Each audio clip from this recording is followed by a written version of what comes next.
I'm up. I'm up. I just woke up from a nappy. Let me wake up just a little bit more. I'm gonna get some Arizona iced tea. You know that'll rouse me. We'll start it a bit.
Okay, I think I'm just I turned out to just started browsing on Discord.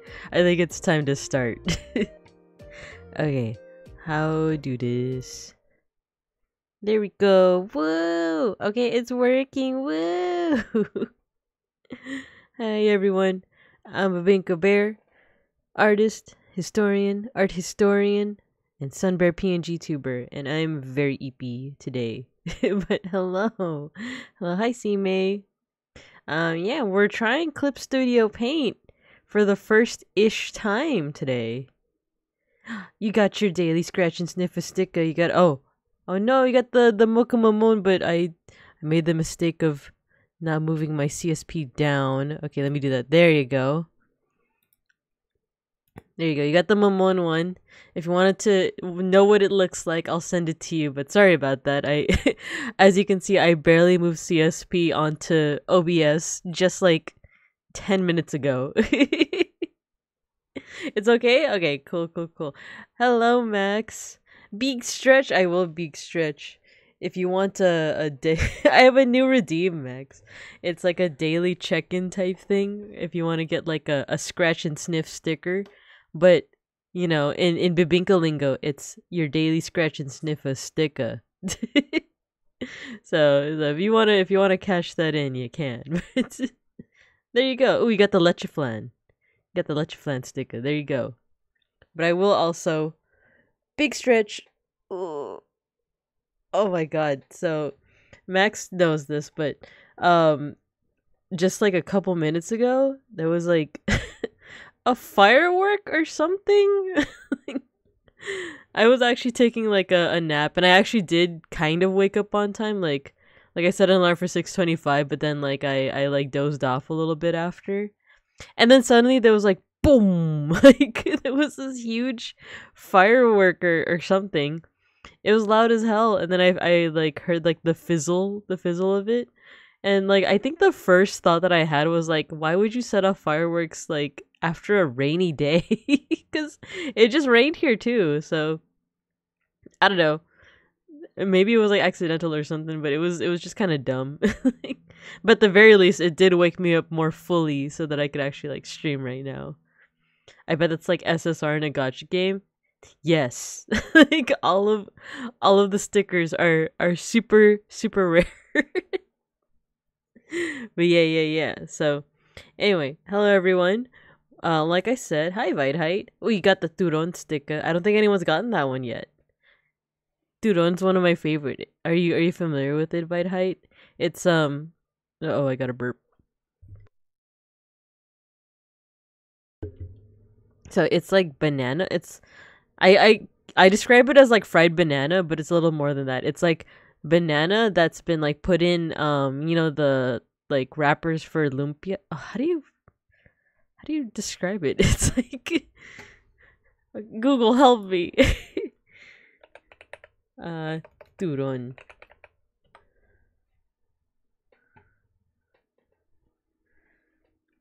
It's a spring roll. Okay, I was like, how do you say lumpia like in another way? But it's a spring roll, but it's a banana in spring roll. But then you caramelize it. You like put a whole bunch of sugar and then you like fry that shit, and then it's a super sweet banana lumpia. It's really good. I had to Google every single one because I'm uncultured and extremely pale. Hey, nothing wrong with being pale at all. And I'm glad that you're looking it up on Google, because then then you could take in a little bit more of like another culture's dishes and stuff. So there's nothing wrong with that. It'd be one thing if you saw them and were like, okay, cool, but I think it's extremely thoughtful to look at it and be like, oh, what is that? And then like Google it, So it's like good on you. And yeah, that's your daily scratch and sniff of sticker. I love hydrate, don't hydrate. Okay, yes, I'm gonna drink some of my Arizona iced tea. Yeah, yes, you made they're so good. I sound mad dehydrated. Oh no. Well, thank you though. Thank you.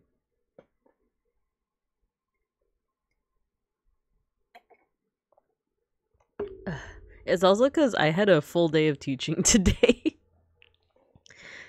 I had to rest my voice as soon as I got back from work. That's partially also why I took the nap, just so that I wouldn't be tempted to like, I don't know, sing or something. So I really needed to rest my voice. I think I got enough rest, but if you guys are saying that I sound dehydrated, I'll probably fill up on water too. As I told Weber yesterday, I'm trying to become more cultured. See, that's good. That's the difference between someone who's just like, they know something from another culture, but like they don't want to try to learn more, versus someone that is like curious about other cultures. So, I think that's admirable, right? I think that's admirable. Okay, what am I missing out on? I think it's like pisang molen. Let me look that up. Pisang molen. Ooh, that looks good. Banana puff pastry? Wait, that sounds so good. I want some. Let's see. What do you... Ooh, you got a taho sticker. But banana, also welcome. We were just talking about turon. It has a little bit of you in there. Actually, you know what? This one that Sime was talking about also has a banana in it. Good morning, Freeman Pixie. Hello, hello. Let's see. What do you mean first time trying CSP? I thought you wrote the whole guidebook. Oh no, the secret's out. The secret's out. So, yeah, I did like help write a lot of the guidebook, but I actually like haven't used CSP. That my main program of choice is Procreate. So a lot of what I wrote in that guidebook is more so like I just wrote like the general art stuff, like those line exercises that Randon was doing. I wrote those exercises. It's stuff that I learned from art class, but the very specific CSP stuff, either someone else wrote it, like Sushi or Nomi or Taco. Either someone else wrote it, or I had a demo version of CSP, right? I had a demo version where in the demo version you can't even save. You can't even save in the demo version, but at the very least I was able to try out each of the tools, because that's what I did for the first chapter. Is like I went through every single tool and I was like, okay, how do you use this? So that's why I was like, oh, okay, so this is actually super useful for the lines, and like, even stuff like operation. Like, I don't know if you guys can see up here, operation. I was like, what the heck is that? And I had to like kind of play around. I had to like Google a whole lot of stuff. Like for the guide, I had to do like basically a lot of research anytime that I didn't know. Yeah, I've been being scammed, you all. It's a scam. I also said that as I was drawing all his various accessories and dreading the thought of incorrectly naming any of them.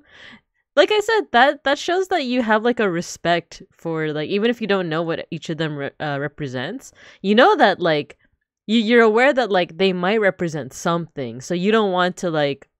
It's good that you're like you're very, I guess, conscient. What's the word I'm looking for? Like conscious of it. Whereas, like, you know, like I said, what like some other people might do is like they might just like, you know, just fudge the details just for the sake of fudging the details. Where like, okay, here's a big secret. I was lurking a lot of streams yesterday. I just didn't have the energy to chat. I was lurking a little bit in your art stream, and I think there were times where you like wanted to, I think it was like the shoes or something for Bear you wanted to simplify, and I think they gave you full permission to do so, right? And like that's the cool thing about character design is that like it's fun to kind of see how much you can minimize without losing out on like the features that make the design like unique, right? And then in the case of like Bear, you're also like being very careful as to not minimize to take away the meaning, right? Does that make sense? It's a good thing. As Martha Stewart says, it's a good thing. Banana and dumpling pastry skin. That sounds so good, especially with the style as minimal as mine. Yeah, it's a good technique. Like that's actually what I do with my pixel art streams. Is like trying to like look at the design and see what's like what can be simplified. Because for example, for Sushi's design for my pixel art, she has like Punchy, the Animal Crossing character, on her sweater, but I can't do that with just a few pixels. So you know you have to simplify where you can, but in the end you just have to make sure that the design is still recognizable. You know, so yes. Anyway, as Babanana said, I've been being scammed, you guys. But I also like to think that I was also trying to go through the process of learning it myself. Hi Matthew. Hi Mushi Bear. Yeah. I was trying to like find the process of learning CSP. So that's why the title says like, oh no, the title says first time. So I think I should say it's my first-ish time. So it's my first time doing Clip Studio Paint with the paid version. We got scammed. That's because Banana called me out. You know, I'm saying that I did Clip Studio Paint for the first time, but then how did I help make the guidebook for Randon, right? And the secret is that like I contributed more of the general art stuff, but I also did have like the demo version of Clip Studio. It's just that like I couldn't save anything, so I did a lot of like I used the snipping tool. But yeah, well that. Oh, pet, thank you, Sime. Also realizing I haven't put on any music. I truly I am the EP bear. Okay, what are we listening to today? Oh, you got the Sapin sticker. Nice, Mushi Bear. I love Sapin. That one's another like rice. Like gelatinous rice cake, but it has fancy colors on it. What are we listening to? I feel like there's something that I wanted to listen to, but I immediately forgot. Oh, Hypnospace Outlaw. I want to listen to Hypnospace Outlaw. I played it again. I mentioned this before. I played it again off stream just so that I could like read through every single webpage. It was worth it. I want to say it was like well worth it. And I realized I uploaded the VOD. Excuse me. I uploaded the VOD for Hypnospace Outlaw, and I got a comment on YouTube saying that like, "Oh, did you know that the story actually continues past like the point where you're at?" And they asked like, "Oh, are you gonna finish the game?" Right?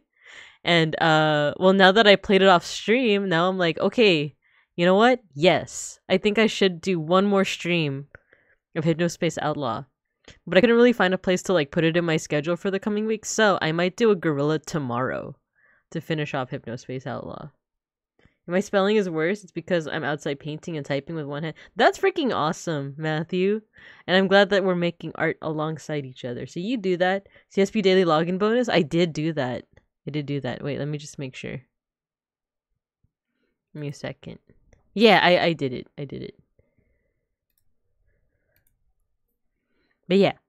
So let's go ahead and do this. Let's do the thing First of all, let's put on the music. Is the music playing? Okay, I think it is. Okay, so, and actually, it's funny that Baba Nana mentioned the Randon guide, the art guide, because I think I'm gonna use that. And for those who don't know what I'm talking about, for Orc VTuber Randon Nuring, we for his birthday we made a whole guide on how to like general art tips and how to use Clip Studio Paint. So I'm actually gonna use that.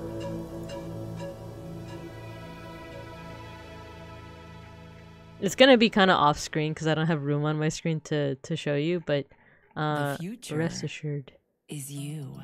The future is your passion. Wait, is this music gonna have like audio or it's gonna have voices too? And now, I wanna. with the help of Hypnospace. How about this? There we go.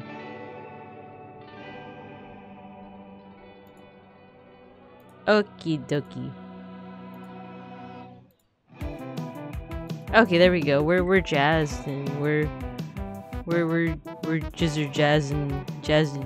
I don't know what I'm saying. I'm still kind of sleepy. Okay, let's go ahead and start. So, getting started. Okay, let's do 2000 by 2000. Yes, let's do a new document. We're gonna do 2000 by 2000. So for example, this part of the Randon guide where it's referencing like the canvas size and DPI, Moa was the one who wrote this part. Illustration, paper color. Okay. All right, cool. Is there anyone in chat who has used CSP before? Actually, Vithai, don't you use CSP? I know that you and then I think Saku also used it. Yeah, this is my first time. I'm actually I'm going to take out some of the windows I don't think I'm gonna use as much. Like material texture. Wait, how do I? There you go. Oh, you do, Baba Nana? Okay, cool. Yeah, feel free if you have any tips. You know, let me know, or if there's like a neater way to like use it. Cause I used Photoshop when I was still getting used to like yeah, when I was still getting wait, let me just test this out. I also downloaded some brushes recommended by Milky. Oh wait, the canvas is very big now, so I know stuff like hotkeys. I don't know, let's draw something real quick. Oh, this brush is really nice. I know hotkeys, especially if it's carried over from like Photoshop. The only thing is that I am using a pretty shitty Wacom tablet right now. It's the kind that's like, it doesn't have a screen on it. It's the kind of tablet that doesn't have a screen on it. It's like a $40 tablet. It's a $40 tablet, so like, you know, it's not the best, but it's not too bad. I'm also just so used to Procreate. Like I'm used to yeah, my usual art media of choice is Procreate on the iPad. I'm just drawing myself. I really like this brush. Yeah, Milky recommended a whole bunch of brushes for me to use.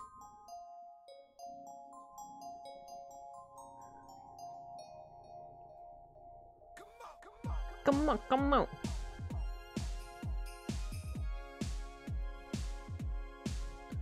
You also went from PS to CSP like 5. Yeah, so like if you guys want to know my journey when it comes to like digital art, I started off with not even Photoshop. I started with something called Paint Shop Pro. It was like back in like the 2000s, it was like somewhat of, I want to say like a competitor. Or I don't know if it fashioned itself as a competitor to Photoshop because they had such similar names, you know? Paint Shop, Photoshop.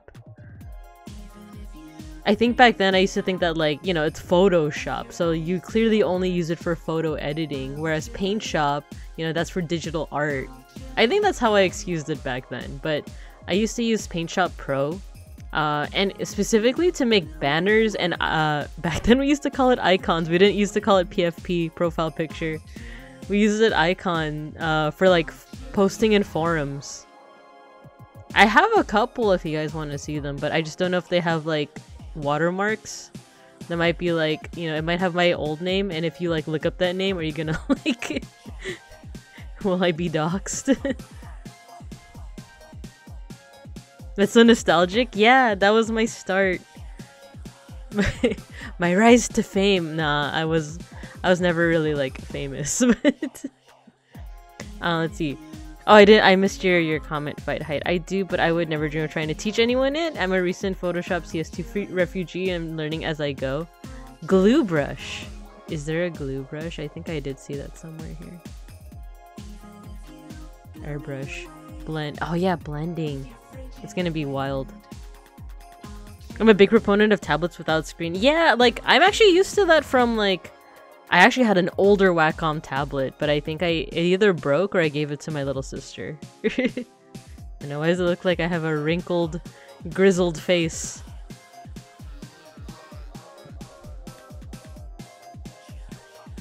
Yeah, and I am used to it. It does take a little bit of hand-eye coordination because my hand is down below, right? Like, my hand is like, you know, at table level, whereas my screen is at eye level. So it takes a little bit of hand-eye coordination, but I still remember a good amount from back then. I had a little shop in a forum and made people signatures and user bars. Yo, me too, Babanana, me too. But it would just be like, you know, getting an anime screen cap and like putting effects over it, right? You know what? This is making me nostalgic. Let me see if... Also, let me know if my Spotify music is a little too loud. I like archiving stuff, so I still have some of my old stuff. But like I said, I'm kind of like paranoid, like what if he can dox me from it? But let me see if I have like my old stuff.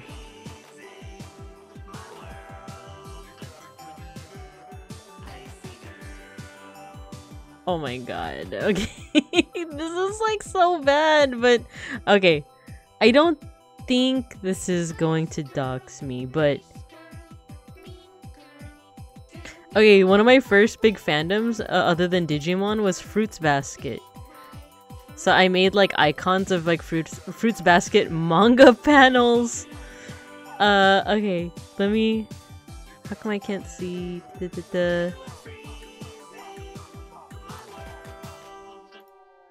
Oh my god, it's so small. Okay. One of them is there in the corner, but I'll move it.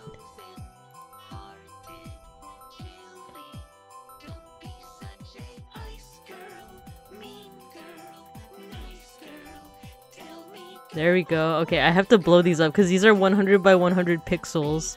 This is Akito from Fruits Basket. This other one is, I believe, Kyoko and, was it Toru's dad from Fruits Basket? Look at this! Oh my god! So, like... You're too sweet. Milky uses the glue brush for milk. Oh, I know what you're... Okay, I know what you're talking about. Getting fancy fonts and spamming filters and layers. Exactly! That's how I learned how to use, like, multiply and overlay. Also, diagonal patterns was all the rage. Yeah! I had a whole bunch that were diagonal, like, lines.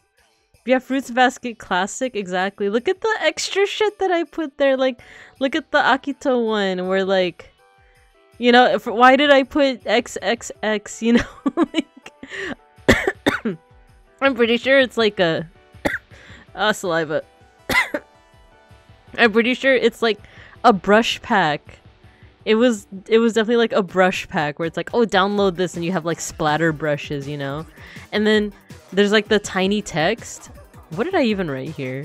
Like the tiny text that isn't even supposed to be readable. It's just supposed to be like a decoration. And then, oh my god, here's the secret, you guys. I'm gonna give you some mid-2000s like graphic design secrets for if you want to make cool signatures and icons. Graphic design really was our passion. Oh my god. Okay, you guys want a tip? You guys see like on the top left, I don't know if you can see my cursor, but like top left end over here of the Kyoko one, you see the little loop-de-loops? Do you see a couple like loop-de-loops here too? Like the white ones? Like, can you even see my cursor? I don't think you can. No, you can. Okay.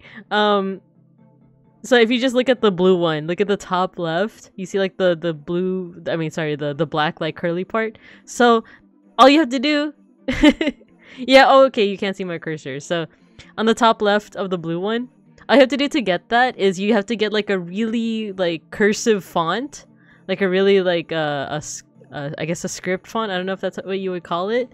Just write any letter, write like the letter R. You know what? I'm gonna draw it here. I'm gonna draw it like behind the icon. So like, you know, what did I do? Like here, you see like the little like curly part. So all you have to do is get like one of those fonts that just like is like, you know, like that, but it has like all these like curly shit on it. And then you like crop it so that the curly part is like in the corner, and that's just your decoration. Does that make sense? Like let's say like this is the picture, right?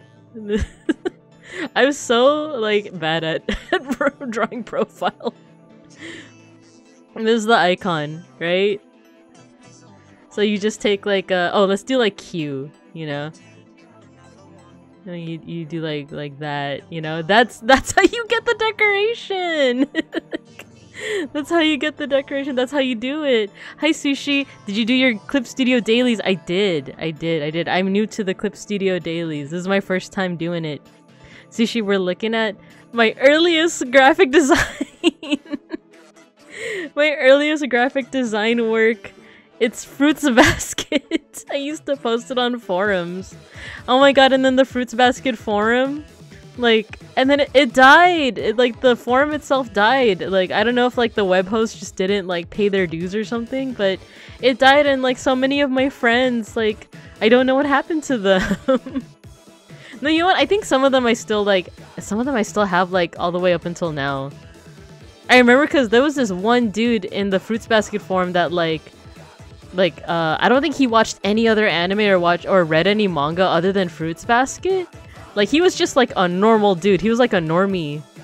Like, he was just a normie, but he happened to like Fruits Basket, so he joined the forum. So when everyone else was talking about like all the different anime that they were watching, he was just like, oh yeah, I don't watch that, but I have read Fruits Basket. And he was just like, I don't know, he was just like a random normie. I think he's the one person that I still keep in contact with. Well, I say keep in contact. What I mean is I have him on Instagram. But you had your own anime forum? Oh man, memories. I huffed the few. You huffed a few? Oh, for your painting. For your painting. That happened to me too. I was in a Pokemon forum back in 2007 learning how to pixel art sprites in paint. That's awesome. Oh no. Poggers, yeah. Yeah, this is some of my early graphic design stuff. Let me see if I can find some more.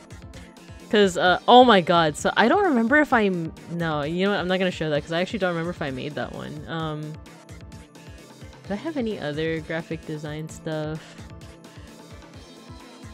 Oh my lord, okay, I do. Like, I have more. But the one that you're seeing on screen is like my earliest stuff. But you know what it was? So my main thing... So the whole reason why we're talking about like my earliest graphic design stuff is because we were talking about like our respective art journeys, digital art journeys, right? So this is my first-ish time using CSP, other than like when I was doing the stuff for the random guide. But I used Paint Shop Pro to do manga coloring. That was my thing back then. I used to color manga. Oh no, should I show the Elfin Lead stuff? Like, no, actually, I have some examples that aren't Elfin Lead. Give me a sec. Here, it's Bleach. I have to blow it up though. Okay, look. See, look. This is like more of my early work. I used to color manga, but like Paint Shop Pro isn't great. Like, oddly enough, like, you know, as I said, when I was a kid, I thought like, oh, Photoshop is more so for editing photos and PaintShop is for like digital art. It's actually the reversed. Like, cause like PaintShop Pro was like, it kind of sucked. Like, I really hope I don't have like PaintShop Pro devs in my chat or anything, but like, cause I think it definitely was more so for photos. Sasuga Art Historian, yeah, I like archive. It's crazy that you still have old stuff saved. Yeah. Well, everything that I could save, because there's lots of things that I deleted, and I kind of regret. I also, oh my god, I have like Elfen Lied, like manga color. Oh, I have a Digimon one. It's a little bit bigger. But yeah, PaintShop Pro, like when I say like coloring manga, it only worked if it was already kind of like in black and white. Here you go. See, like, I think this might have been one of my first like attempts at like coloring something that was just line art. And I think I just like color picked from like a Digimon screen cap. This one's from like 2006, by the way. I was like 15. Okay. Wait, no, don't delete the redeems. Why would I do that?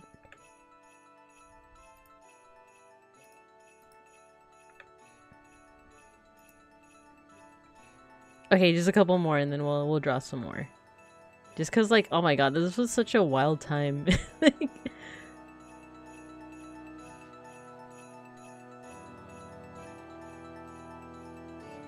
I see, what should I share? I have stuff from like when I was into Higurashi. I love Higurashi still.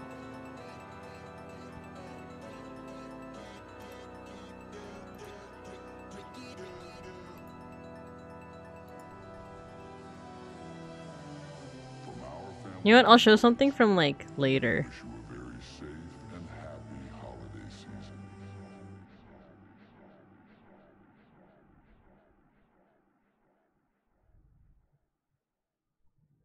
Okay, do you guys remember Hitalia? I was a big fan of Hitalia.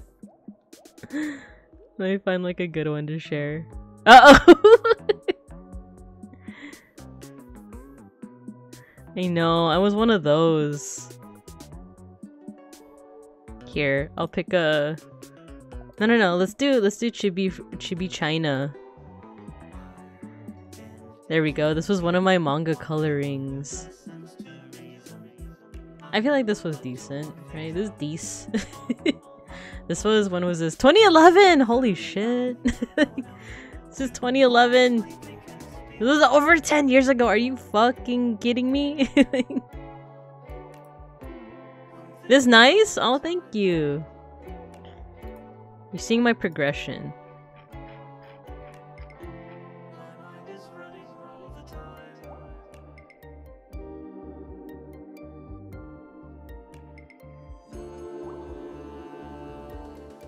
See if there's like any other ones that I should post up.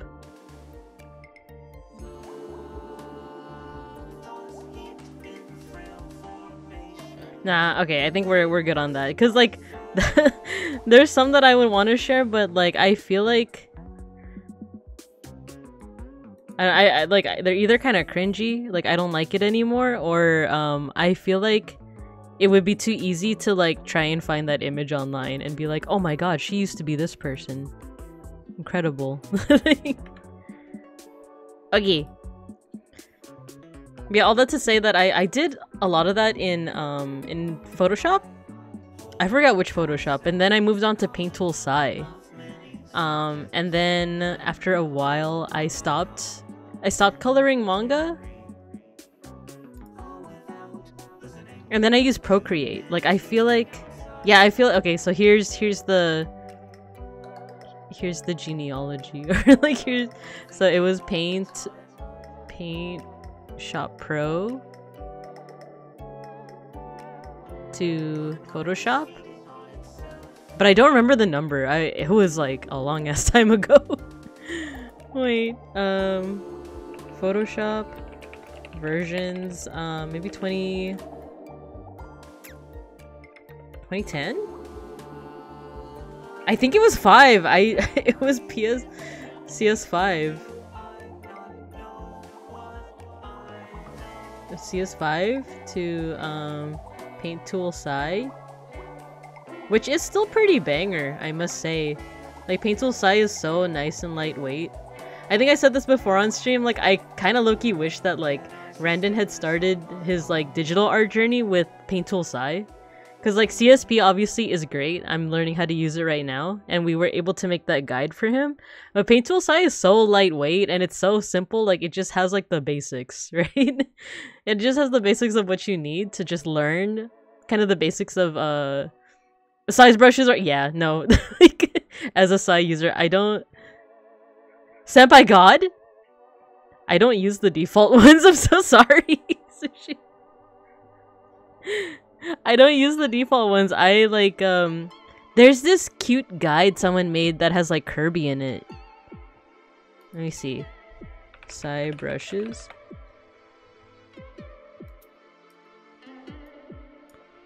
Look, I'll show you guys. Blessed by the angels. Here, I found it. If you just Google like Sai brush, it's like one of the first results is like one with like a bunch of Kirby's on it. I'll just show you.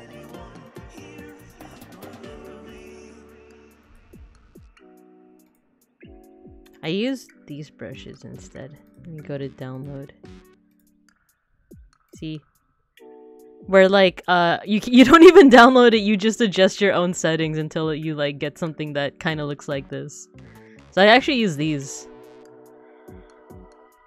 for Sai, but now I'm experimenting.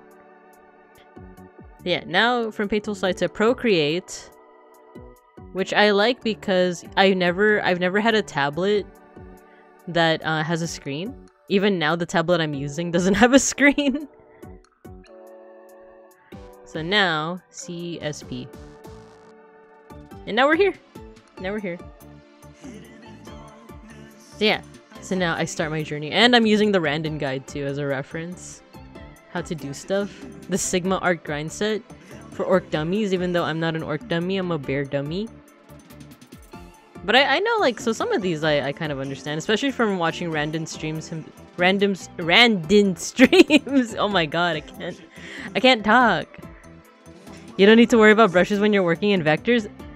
Good point. Like, actually, excellent point. I've never actually worked with vector, by the way, and I do know the differences. I remember in my first year of college, of community college, I took a Photoshop class. I'm gonna try my best to draw something. Because usually, like, this time was supposed to be for me to draw some Egyptian gods. Let's see, I'm just gonna experiment a little bit.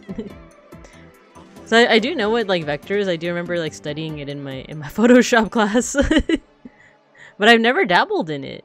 Actually, that's another thing that I remember from, like, anime forums back in the 2010s was, like, people would share, like, vector art of, like, their favorite anime screen caps.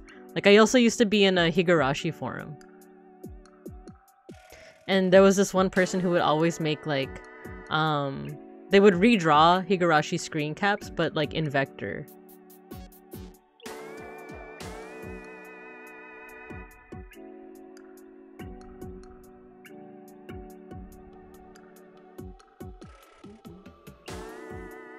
This brush is really nice.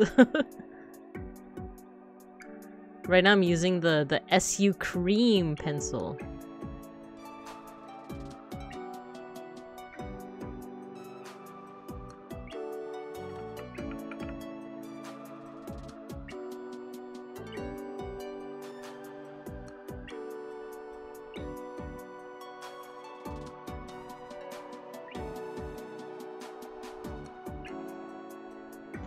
But like the main thing that I'm still getting used to is like yeah, using a tablet that doesn't have a screen, because like I said, I'm so used to Procreate because like it's just on your iPad, right?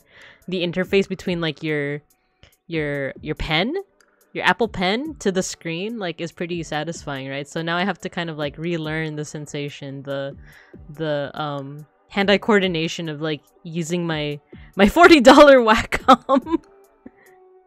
My $40 like Wacom tablet in conjunction with something as like fancy as CSP.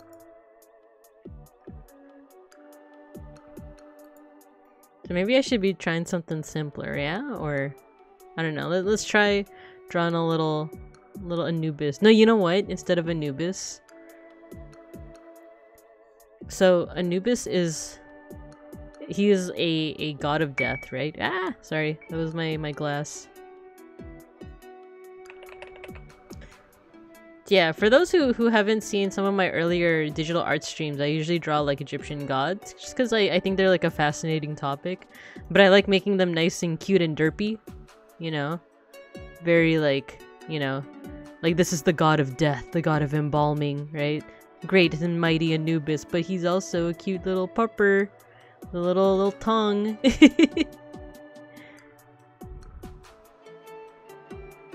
Oh, the proportions are so off. The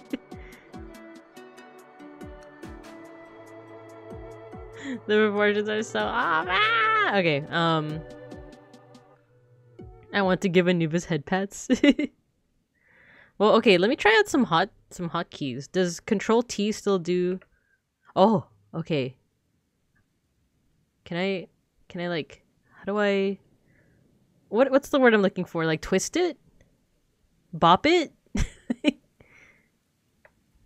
Could it be Control? Oh, okay. So Control is how you like warp it around. Okay. I don't like the proportions. Like, yeah, I usually draw big heads with small bodies and small legs, but yeah, skew, exactly. Exactly. A noob is he's not a noob. He's Anubis. Slifer, Ron, Obelisk, I understand. I summon Pot of Greed, which lets me summon Pot of Greed. Which lets me draw 2 additional cards. Okay, you know what? Let me just Control Z. Control Z that bitch.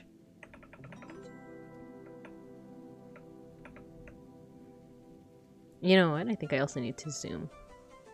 The hotkey for zooming in should still be the same as like... Oh, yeah, it's the same as like Photoshop. Okay, understood. What card? Oh, wait, I'm not pressing shift. What's happening? Oh, the key got stuck. How did it get stuck? Okay. That's another tip that I didn't know until I worked with on the Randon guide is like you do this and then you do that, you make like straight lines. Which seems pretty useful, right? I know that Randon himself was like, oh, like, how would I use that? I feel like he would use it for, like, architecture. Or, like, if you're trying to draw, like, you know, like a manga panel. You know, it could be like... Oh, this is so bad. It could be like... Masaka! Right? But I know what he means because, like, you know, with like, especially if you're painting something naturalistic or something cartoony like this, you're not usually going to be using super straight lines. I guess it depends, right? Let me make the brush bigger. Okay, yeah, cool. That hotkey is also the same. I'm learning. Zooming in does help a lot, actually. I feel like I have more... have more of a handle on things. Oh yeah, so like I said, we could do Anubis or we could do another doggo. There's actually more than one doggo in Egyptian mythology, and there's one whose name I really like. It's his name is Wepwapit. I know that sounds like that one song, the Wet Ass Pussy song, but it's different, I swear. His name's Wepwapit. Yeah, I'm gonna put the name here so you guys can look it up. Wep. Wap. Wet. Wait, that's such a funny name. Oh no, it's Wepwawet. Okay, it's Wepwawet. So this is an actual Egyptian god. Look him up. He's another doggo. Obelisk the Tormentor, Slifer the Executive Producer, and Super Mega Chicken. Honestly, I never use it. I prefer using rulers because you make more natural looking strokes. Ah, okay, yeah. That one I also remember learning from the guide. It's this one, right? Yeah, it has a symmetrical ruler. That seems pretty useful. Right? So if I just do that... Ah! No! Wrong! Incorrect! Mali! Yeah, there we go.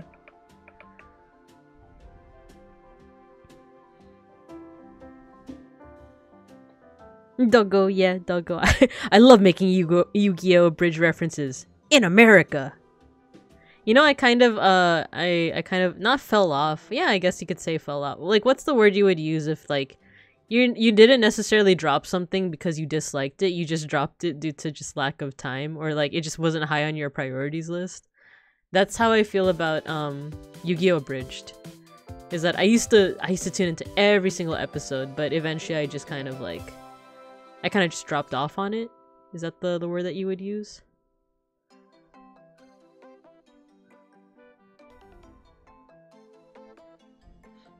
I didn't understand you. I only speak American. If you've ever used Lazy Nezumi for Photoshop, it basically has all those features. No, I didn't. I actually don't... Lazy Nezumi? I know Nezumi means mouse, right? But other than that... Should he have a bigger forehead? How about this? Let me... Selection tool? Selection pen! I've never used that before. I want to try and give him a bigger forehead. Is this how you... No, that's the lasso tool. What am I... What I need is the lasso tool. Oh no. Can I add? No.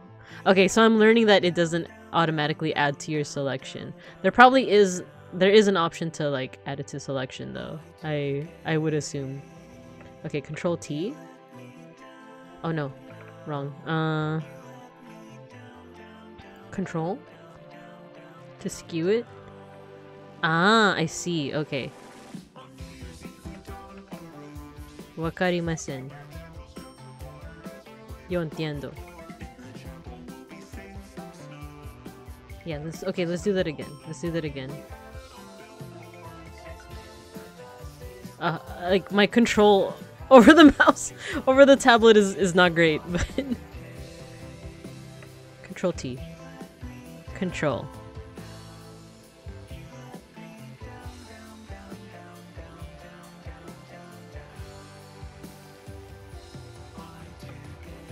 Okay, how's that?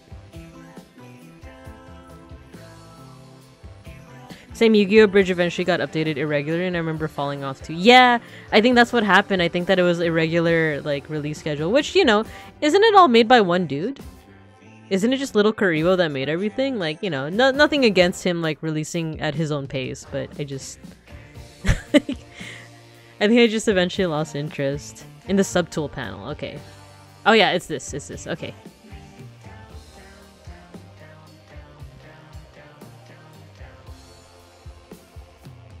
See, a lot of stuff is still, like, retaining, like, the muscle memory of, like, certain hotkeys. Oh, but as you can see, I'm still using my mouse to get, like, the brush. What is that? I think it's P, right? P is the... Yeah, P is the hotkey. See, I learned a little bit from making that guide, too.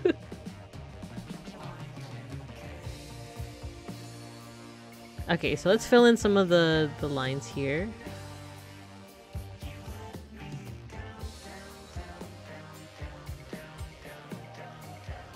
You know what? He doesn't really look... He looks more like a schnauzer.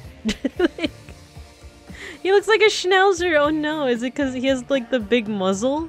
How do I make him look more like a jackal? Okay, wait. Let's look at Web Woppet. Oh my god, his... That's so cute! Okay. Copy image.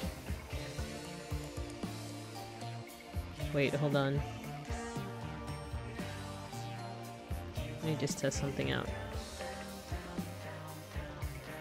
Huh, it's not letting me paste Web Woppet. Oh, okay, it did, okay. Okay, let me bring it back.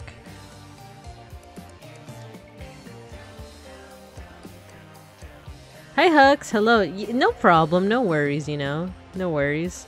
I'm Larry. Hi, Larry.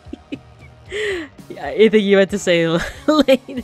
Got a Borzoi. Oh my god, should we make Anubis? No, we're not drawing Anubis. I have to like fix my language.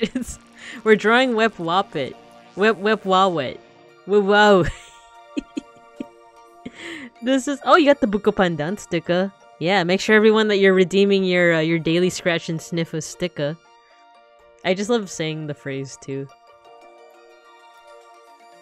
Yeah, this is Wep Wapit. He's like Anubis but different. Sticker.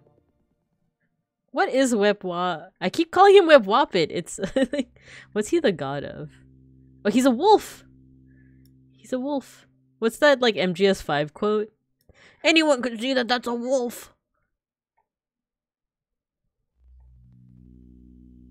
A deity of funerary rites, war, and royalty. His name means the opener of ways. So he's very much like Anubis then, isn't he? Wet towel, my favorite. Wet towel, my love. But yeah, should we make Wep Wawit into like, wouldn't you do it for me? Wouldn't you do it for me? Look, see, this is a good time to test the selection options. There's no object to transform? It's because I'm on the wrong layer, that's why. Wouldn't you do it for me?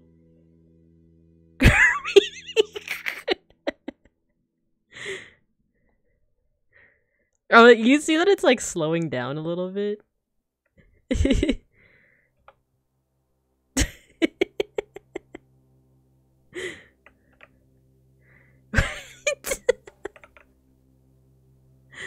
Why didn't you do it for me?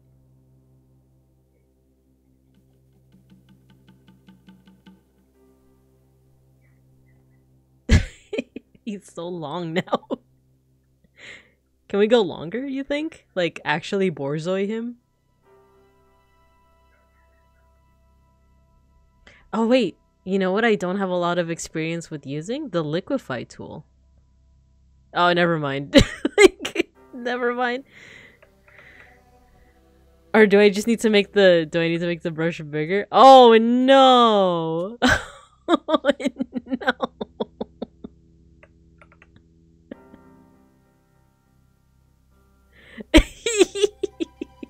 He's too long. He's it looks off. Okay, I do want the snout to be comically long, but like, but then like this starts warping. So okay, let's fix that. There it is.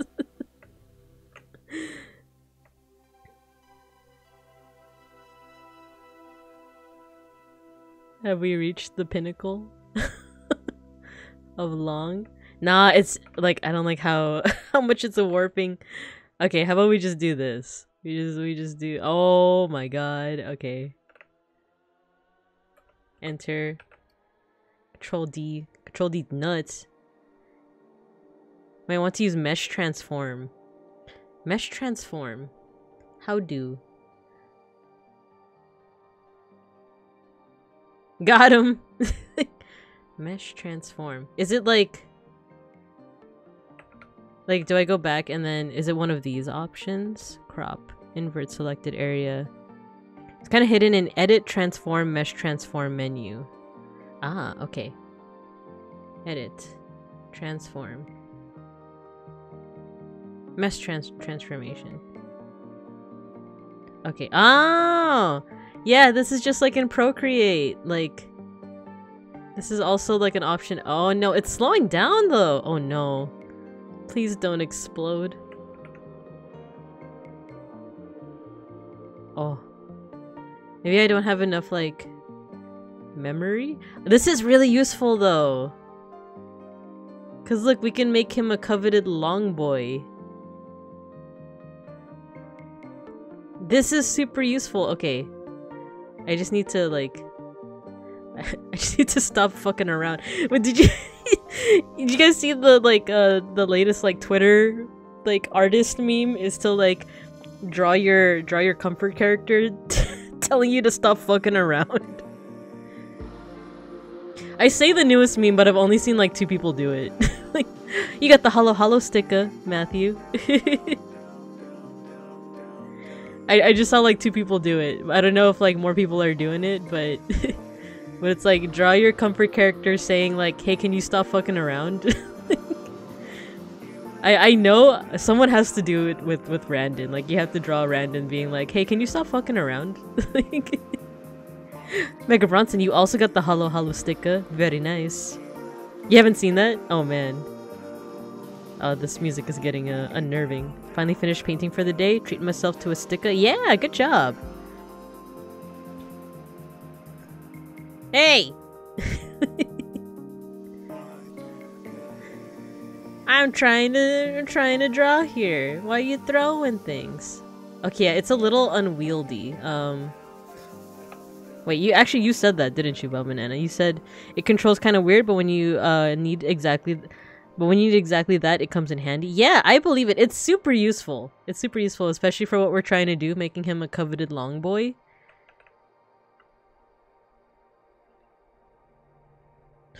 Wait.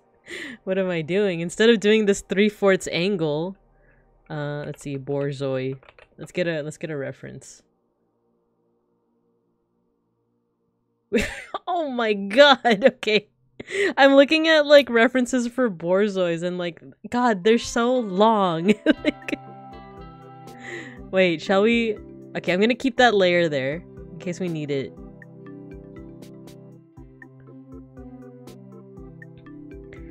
For those who use CSP, what's your sketching brush of choice? Because like, I used to use like a pencil texture on Procreate, but then I just started using like a, just like a soft textured brush.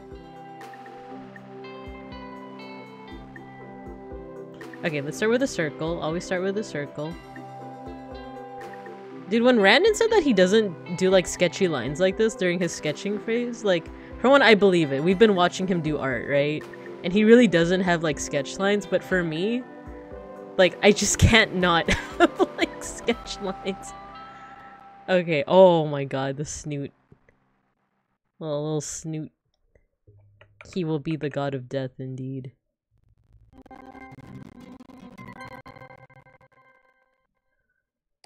I'm using a reference. Such a good boy. He's so long. Can we go longer, you think?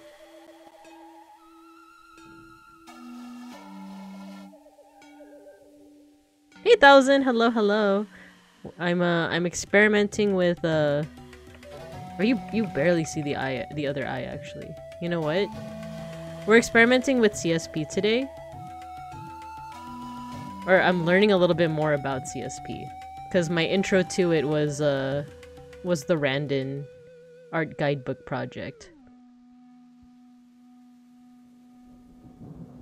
So I'm just trying to learn more in preparation for Milky's gonna be helping me improve my art skills, because I love giving like general art tips, because that's what I'm trained for. That's like my job, essentially, my day job. But like, there's still a lot that I want to learn, so Milky's gonna be helping me. You know what? This should be a little bit more like that. I mean, the longness in boy distracts. Wait, what? Oh, the longness distracts you from the fact that you're dead. Yeah, true. Oh my god, can you imagine being like? Can you imagine like you're in ancient Egypt, you die, and like, and you're greeted by like this? It's just like.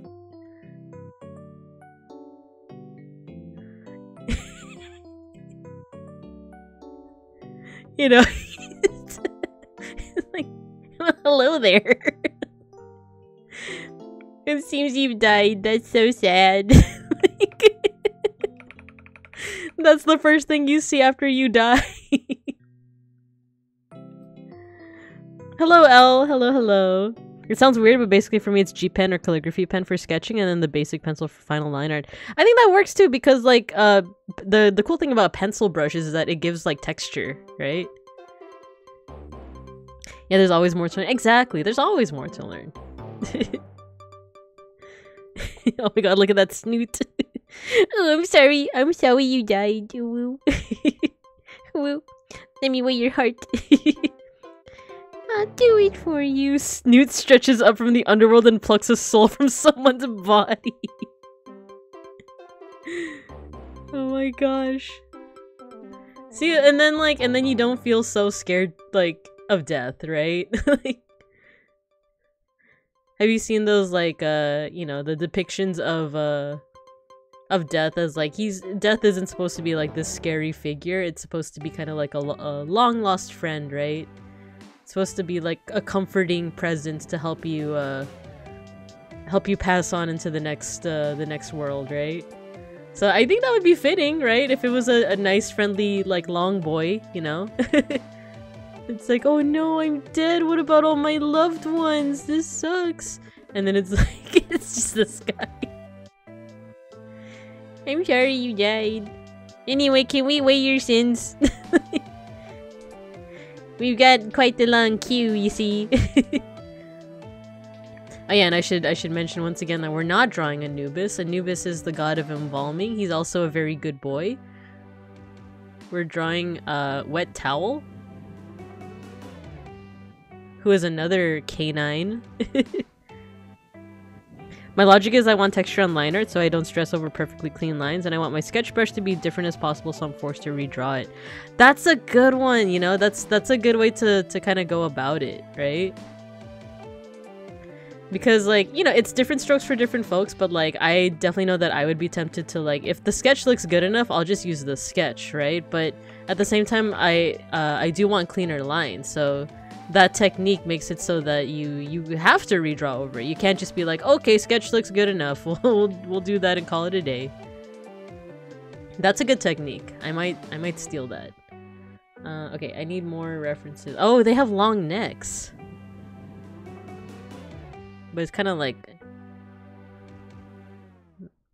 long and, like, dare I say girthy?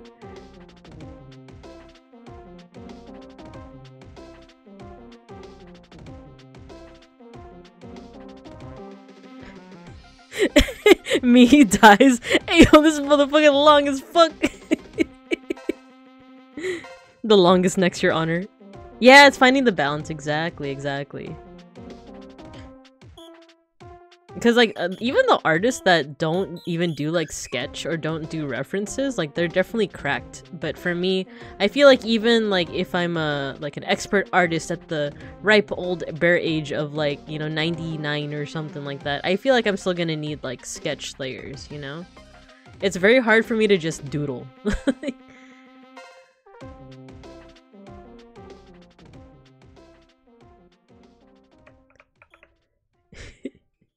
This motherfucker is long as fuck.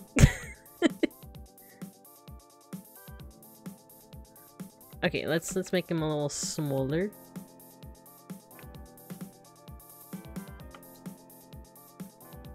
Because we still need to have a little bit of my style in there, right? You still need to have, like, a little bit of, like, the bulbous body.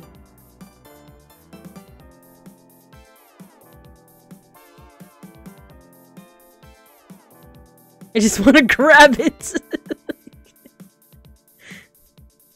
And then you grab him and he's just like, he's like, it's okay, I'm used to it.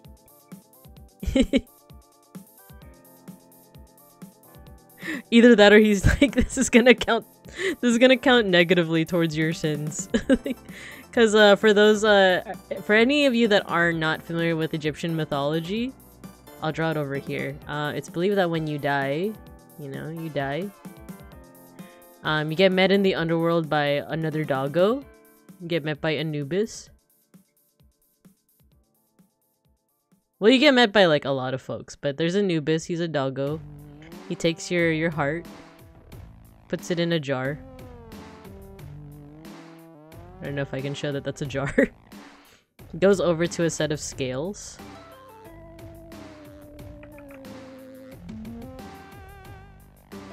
Hey, why is the chat going so quick? What are you guys talking about?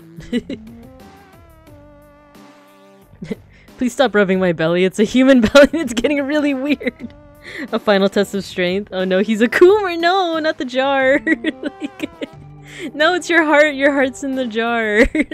So he puts your heart here, and then in this one, it's a feather, right? And you'd be like, oh, sick, a feather. Like, it's... Oh yeah, so the thing is this. If your heart... oh no, what is it? If your heart is greater, like, weighs more than the feather, then that means that your heart is evil. It's been weighed down by, like... It's stinky. It's like weighed down by sin, right? It's heavy. And then if that happens, you get eaten by a little gal. She's also the goodest of gals. Her name's Amut. Amut the Devourer. So she eats your heart. And then you cease to exist. Too bad, so sad. Be still, my stinky heart. But the thing is, the feather isn't a normal feather. It represents... It represents Ma'at. And Ma'at is like this idea of like truth and justice in the American way. No, it's not the American way, but just like justice, you know? Like truth, order, all the good stuff in life. It's a spittoon. It's not a spittoon. A kilogram of steel versus a kilogram of feathers. But it's a kilogram of... wait, what was it? But they're both a kilogram. But steel's heavier than feathers. But they're both a kilogram. However, okay. Let's say that your heart gets weighed on the scales.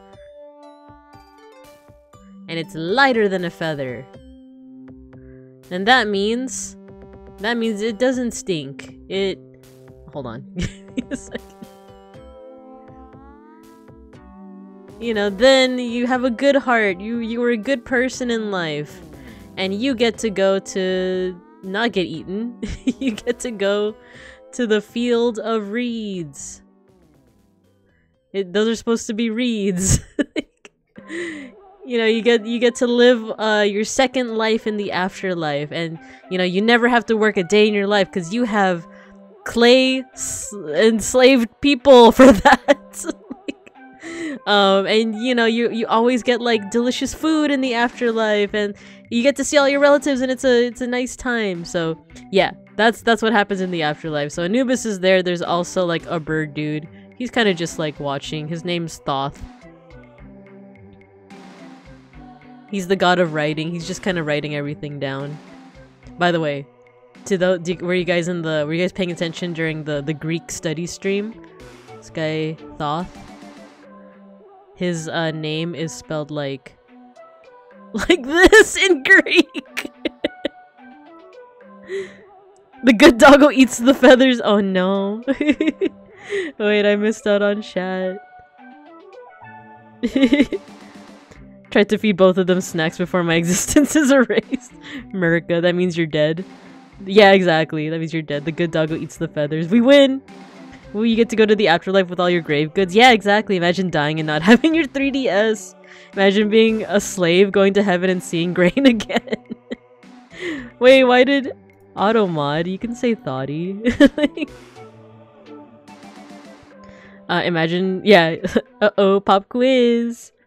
Getting triggered by agriculture? Yeah, that's how you write his name. Spends an eternity calling him a thoughty, which means it's appropriate to turn to him and ask, oh, whoa, what's this? Oh, whoa. Yeah, that's who we're trying to depict now, is not Anubis. It's not Anubis. It's Wep Wop Wet. Wet towel. And then the way that I always draw, like, hands.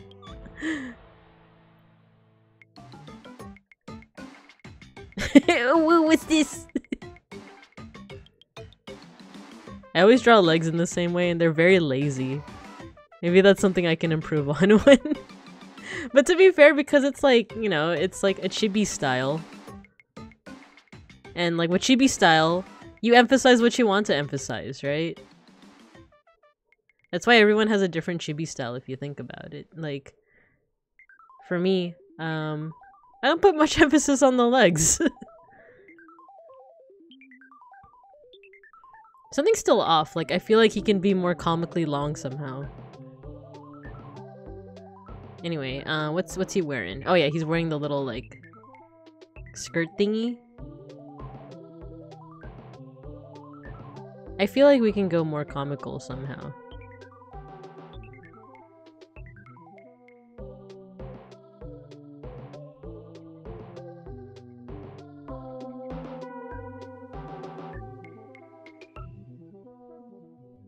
Oh yeah, let's draw those paws. What if it's actually said as ooh woo? But archaeology said no, that's way too thoughty. Thoughty? Well, actually, like, it's another thing. So apparently all we know from his name is that, like, the first and the last letters are the same. So it's the TH, and then the middle is, like, slightly different. So another way to say his name, apparently, let's put it right here. So we just know that it's the same character for these two, right? But another way is, like, if we change it to, like, Je? Wait, how do they...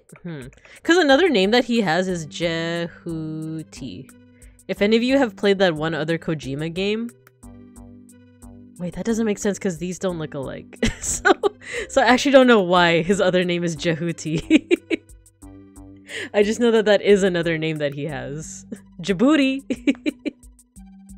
Or Jehuti? Wait. Why is his name Jehuti then?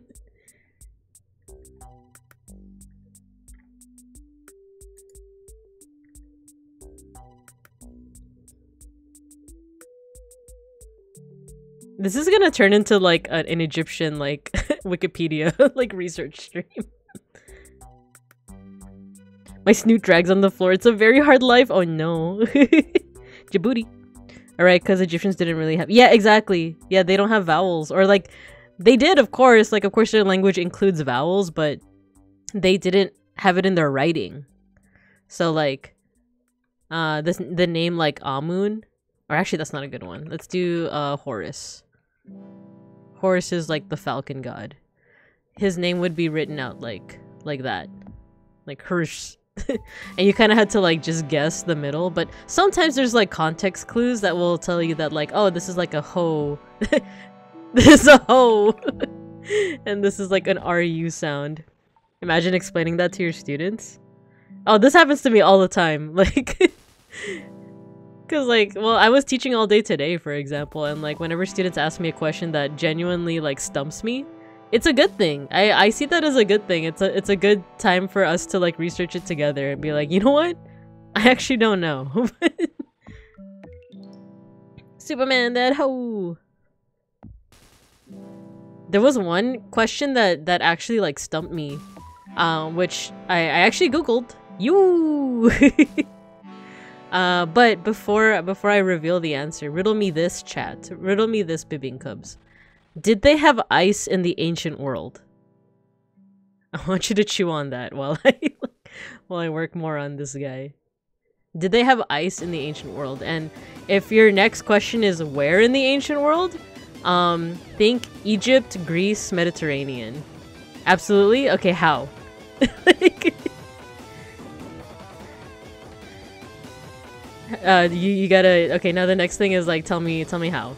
Tell me how, like, someone in Egypt. How could someone in Egypt have a nice chilled beverage? Ice is stored in the balls? No!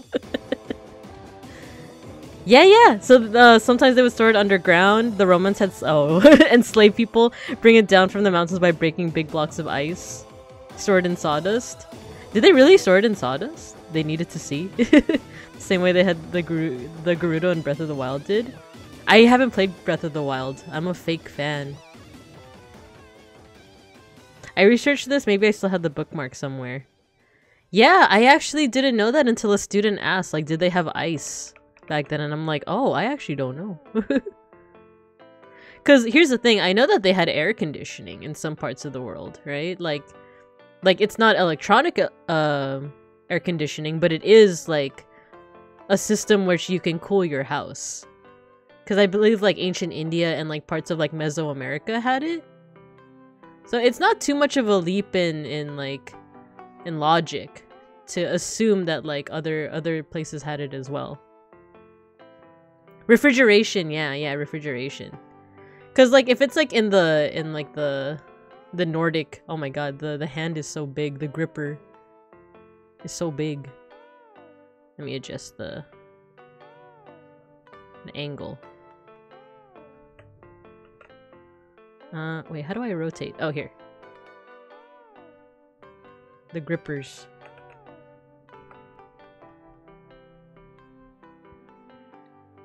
I never played console lock games, yo.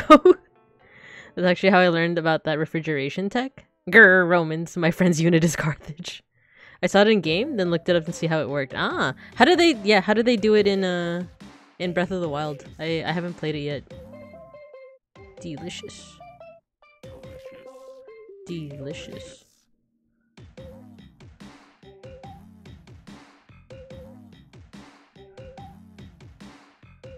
Okay, so as you can see with my usual like chibi animal style, I like to have like this paw is gonna be facing us, so like you see the beans. There we go. You gotta have the beans. You just gotta.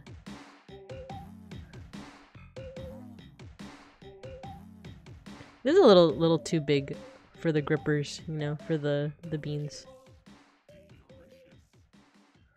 We can erase that. Actually, I kind of want to play around with the other erasers. I've used a kneaded eraser in like my traditional art classes. Oh, interesting. Okay. I kind of like the texture.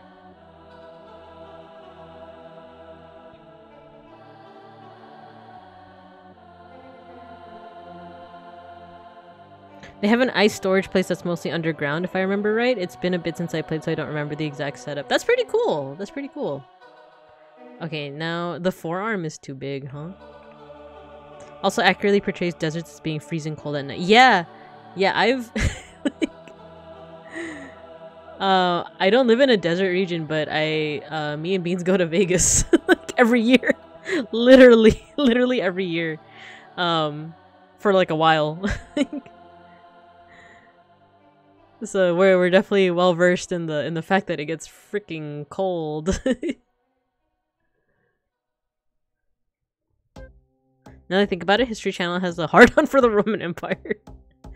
I used to watch the History Channel when I was younger, back when it actually had like you know, documentaries, before it was like, you know, the mysticism of Hitler. Like, you know, ice road truckers. Like, no, I feel like all the weird like Hitler Nazi stuff was like, that was like right before the advent of like ice road truckers and Pawn Stars, aliens, ancient aliens, ice road Hitler aliens.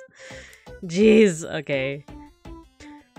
I used to be like definitely one of those people that saw like the alien stuff as like a fun hee hee ha ha type thing.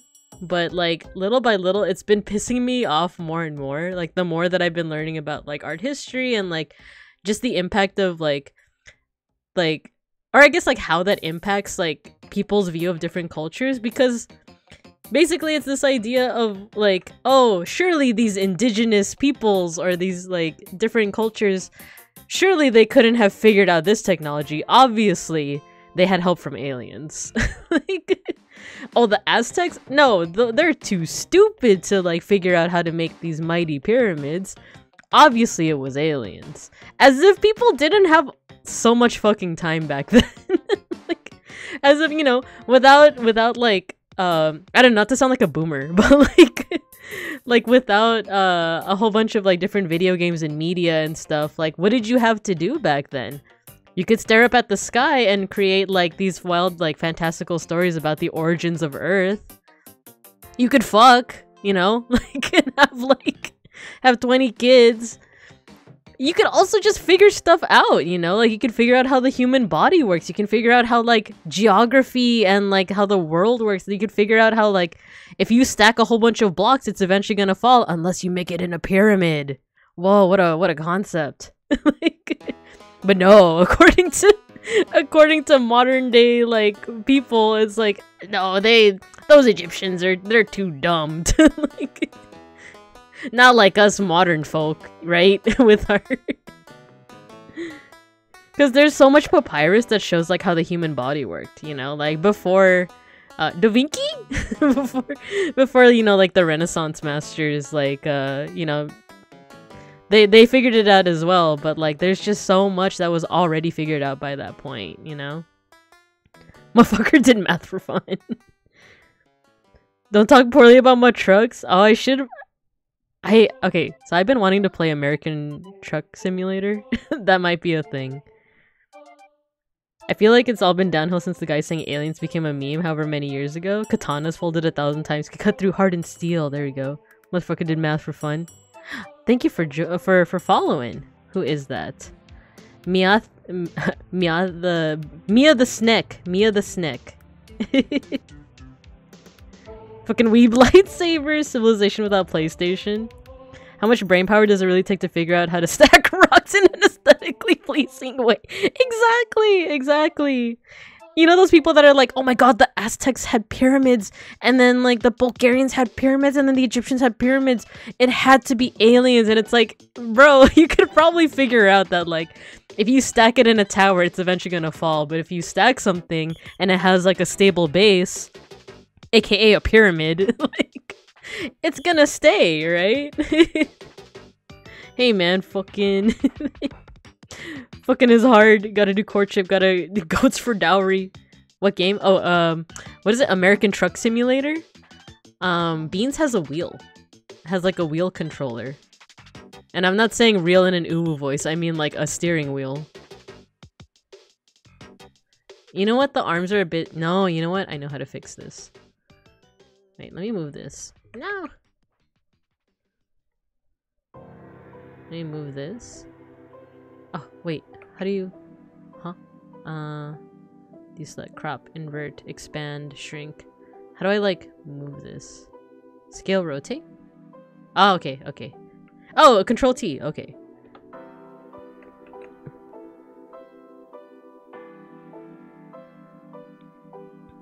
Yeah, truck game. We're going truck. How did all these civilizations gain access individually and without trade to rocks? Did the aliens give them the rocks? Huh? Damn, you got me there, actually. Like, damn it, Banana, you got me there. Hey kid, wanna buy some rocks? What are you buying? How did these three separate civilizations understand gravity all on their own? Obviously, Isaac Newton is a time traveler. Point 1 for the atheists, am I right?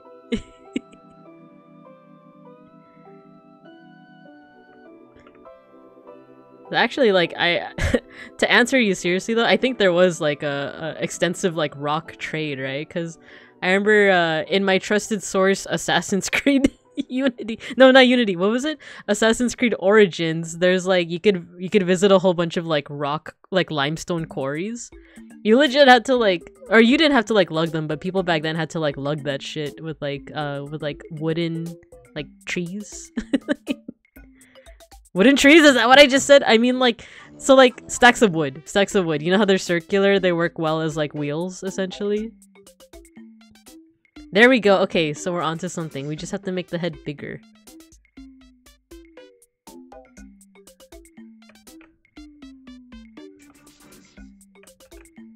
And then like, have you guys seen that video of like how they move the Moai statues? Hold on. I'm gonna draw another history thing. Let me just erase all this. X. Wait, huh? How do you... Can I cut? Okay. Oh, I should save. Because it hanged for a second, I was like, oh, please don't crash. Please don't crash. Now I understand, like, Milky's struggle. Where she's like, please don't hang. Please don't hang. Okay, we save.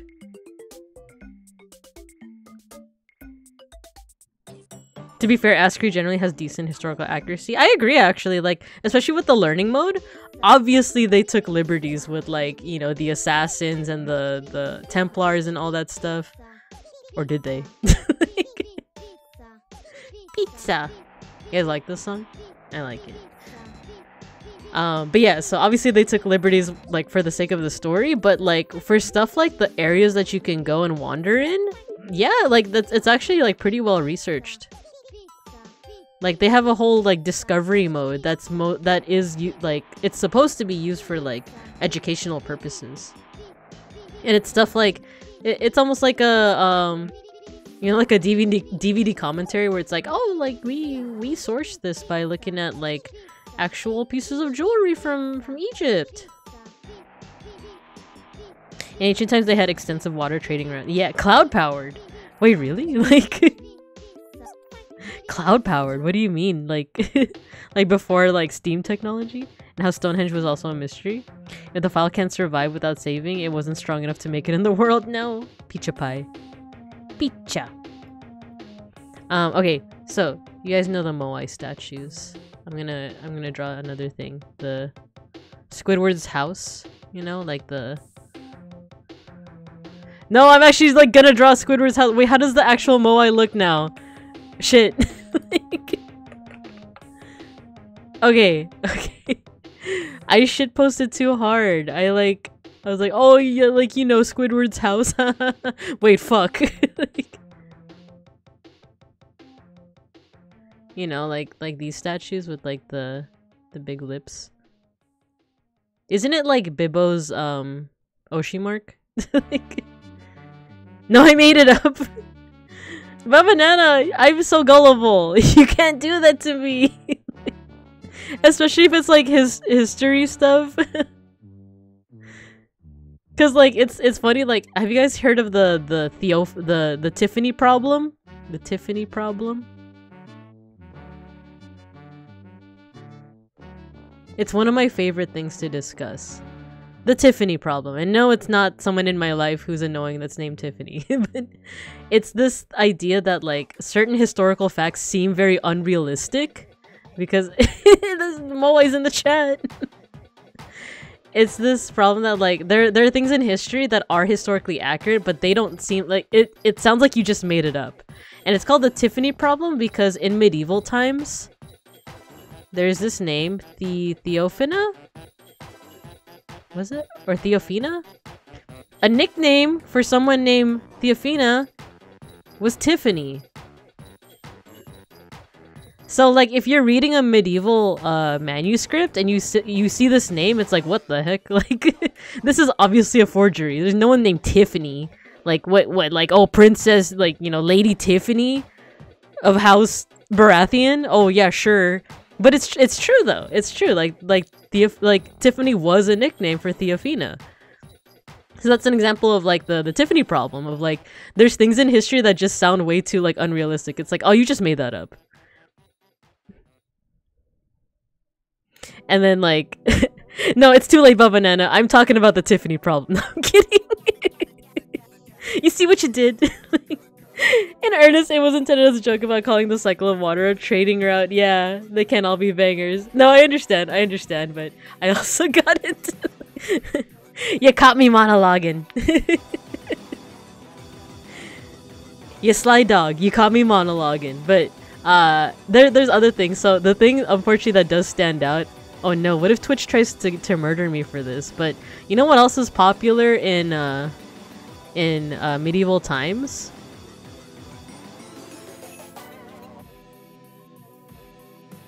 Piercings.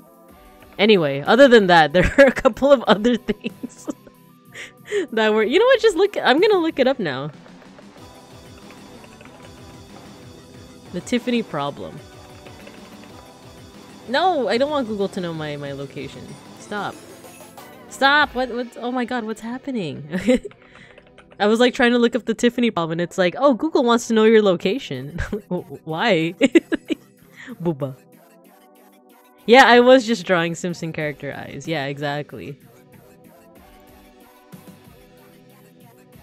Okay, I want like examples of the Tiffany problem.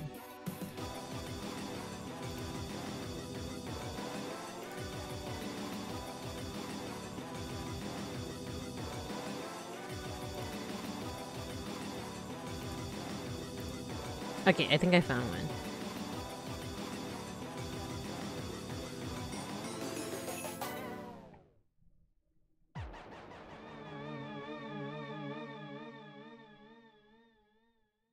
Oh yeah, here we go. Okay, so I found something. So yeah, if you Google Tiffany problem, then it'll give you a whole bunch of examples. And the first one is about in the 1890s, not 1980s, but the 1890s. Nipple rings were all the fashion. Oh, so you know what? That's not sorry. So I did spread some misinformation. That's not medieval times, but that's Victorian times. So during the Victorian times, they loved themselves some nipple rings for some reason. Vikings were clean, had complex democratic legal system, respected women, had freeform rap battles and child support payments. That I feel like the latest, not the latest, that one Assassin's Creed game, that the Viking one. Oh, I just played it. Why am I forgetting what it's called? Ragnarok. Ragnarok actually, like, there was a mini game where you had the rap battles. To be fair, I don't think boob has ever been unpopular. No, I'm talking about the piercings. I'm talking about the piercings. Yeah, I don't think boob has ever been unpopular. Like, unless you're thinking about like you know, the Puritan, you know, they be spitting bars. It's true. It's true. So chopsticks became popular in China during the Bronze Age because street food vendors were all the rage and they wanted to have disposable eating utensils. That sounds, you know, that epic rap battles of history. Yeah. Native Americans had a trade network stretching from Canada to Peru, built sacred mounds bigger than the pyramids of Giza. Ancient Egypt had circular saws, debt cards, and eye surgery. Oh wait, that's wild. I didn't know they had eye surgery. That's crazy. Iron Age India had stone telescopes, air conditioning, and the number 0. Oh my god, wait, this one's the sickest one. Okay, so apparently Romans had accurate maps detailing vacation travel times, along with star ratings for hotels along the way, as well as fast food restaurants, Swiss army knives. Black soldiers in Brittany traded with China. Soldiers wrote thank you notes when their parents sent them underwear in the mail. Like, the only thing is that the sources aren't cited here, but it's pretty neat, right?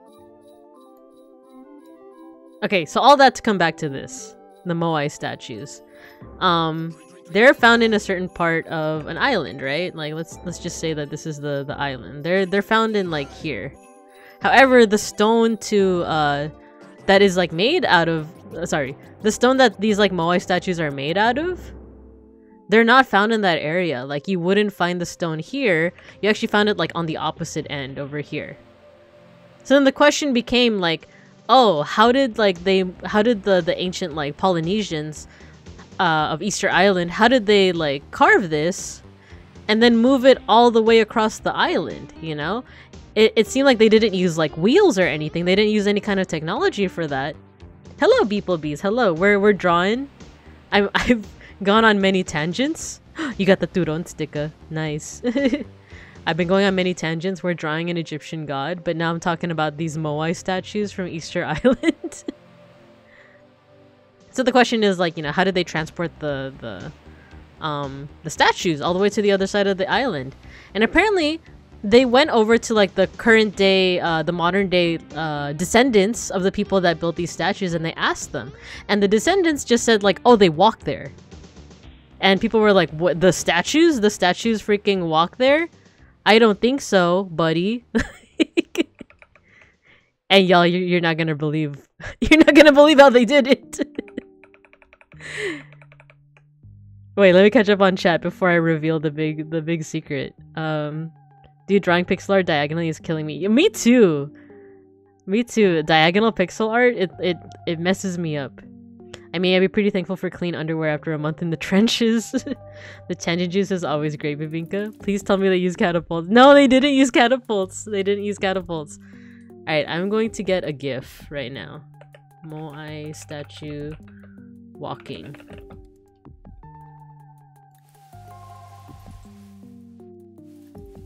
Actually, I think we could just watch it together. Do you guys want to watch the video together?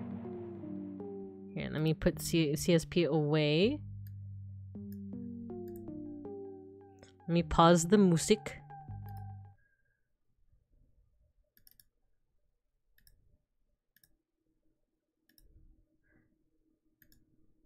Let's watch it together. See? They literally made the statue walk.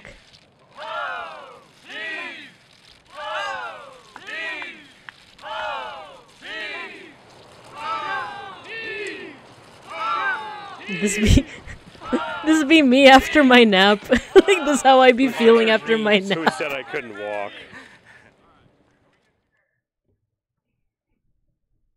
And you know, you might be asking, like, well, why didn't they just, like, use wheels or something? Did they not have that technology? I want you to look at this again. Like, I want you to look at this. Cause yeah, like, having them walk apparently was, like, I guess, like, just the better option of, like, rather than using wheels on, like, this mountainous terrain. He's just like Big Ham. That's how the statue got to the other side of the island. So for whatever reason, this was just the best way, right? And then, so that means that the people that currently live on the island, or that are like the current descendants, they weren't lying. Like, and the fact is, like, they just said it so, like, simply. But you know what? This is 4 minutes. Let's see if we can. Let's see how this is. Oh Lord, he coming. I guess if they tried to roll cylindrical shape, it would just fall off the mountain. Yeah, I think so. The multi-ton statues, some measuring more than 20 meters in length and weighing... Just get me to the action, buddy.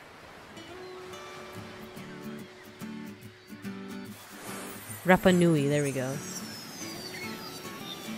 No, why the aliens? No, it can't be. Could I have been wrong? Oh, good lord.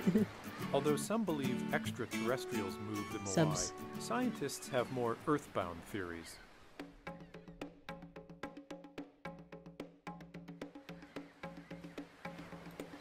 I should really make an asset that, like, I think Mega Bronson said it, but, like, I should have, like, the TV wheeled out, you know, just like, cause it's National Geographic. You know how, like, in class, like, better skip the dialogue. Skip! I'm gonna wheel out the TV and then we can watch, like, Bill Nye together.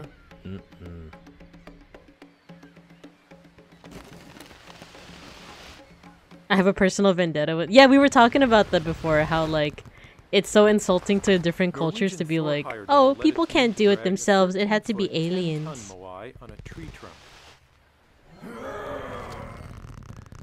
I like that they use, like, stop motion for this. Man, same brother. William Malloy used a desktop model to postulate the use of an inverted wooden V.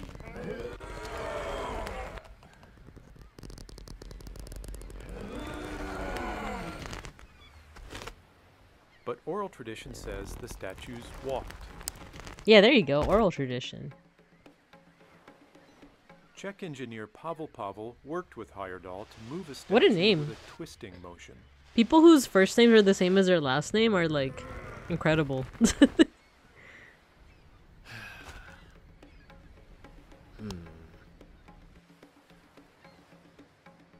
Charles Love stood his Moai upright on a sledge over rollers. Pavel, yeah.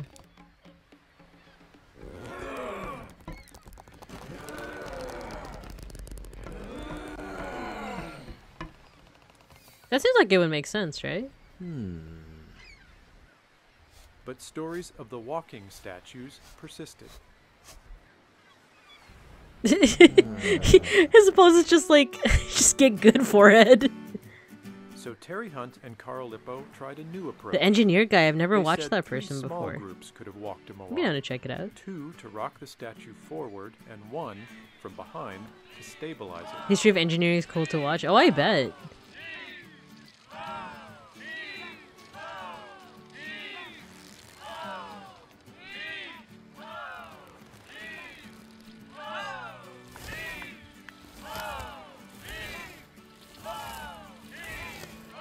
That's so cool to see in stop motion. Like, it literally looks like it's walking.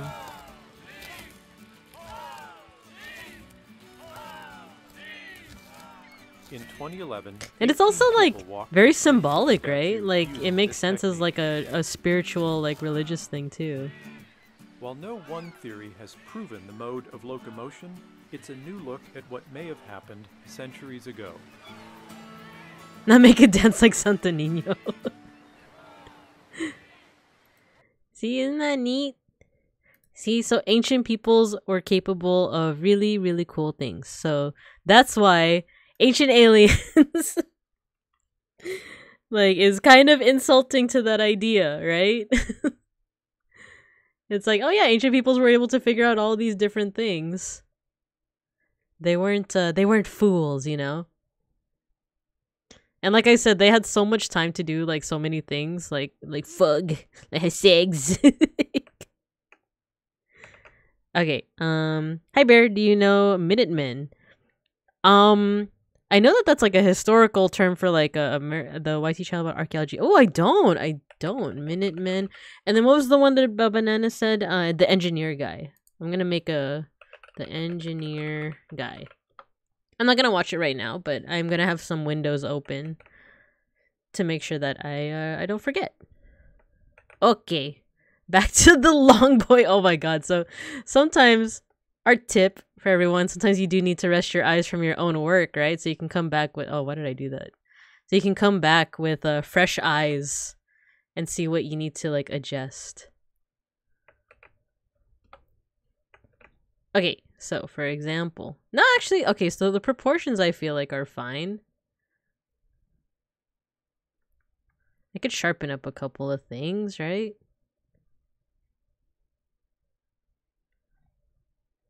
Oh yeah, music.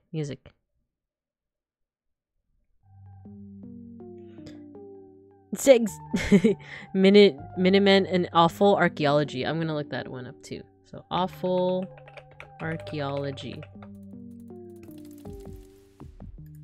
I am gonna warn you guys though, my computer has still been like a little bit on the fritz. Like it has like blue screened a couple of times, even after I got my new video card, and Beans thinks it's my power supply. So I try not to have too many windows open. Oh, you know what? I should write it in my personal Discord. So Minutemen. And then we have awful archaeology. And then the other one was the engineer guy. But yeah, just know that just in case this happens, because I also have a couple of programs running for like the redeems and stuff. If that happens, I will be back.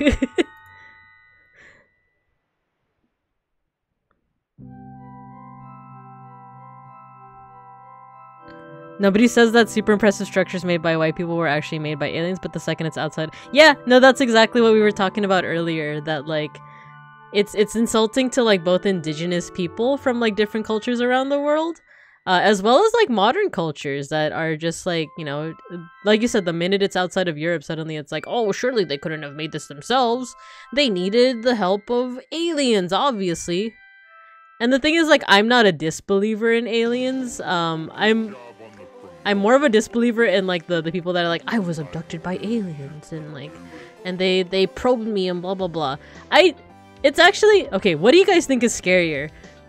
Isn't this a quote? Okay, so what do you guys think is scarier? If we're alone in the universe or that we're not? Is this not long enough for what we need? Is it?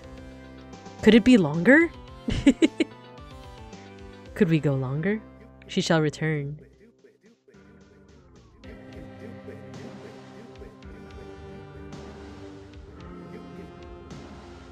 We could go longer. Can't we? Control?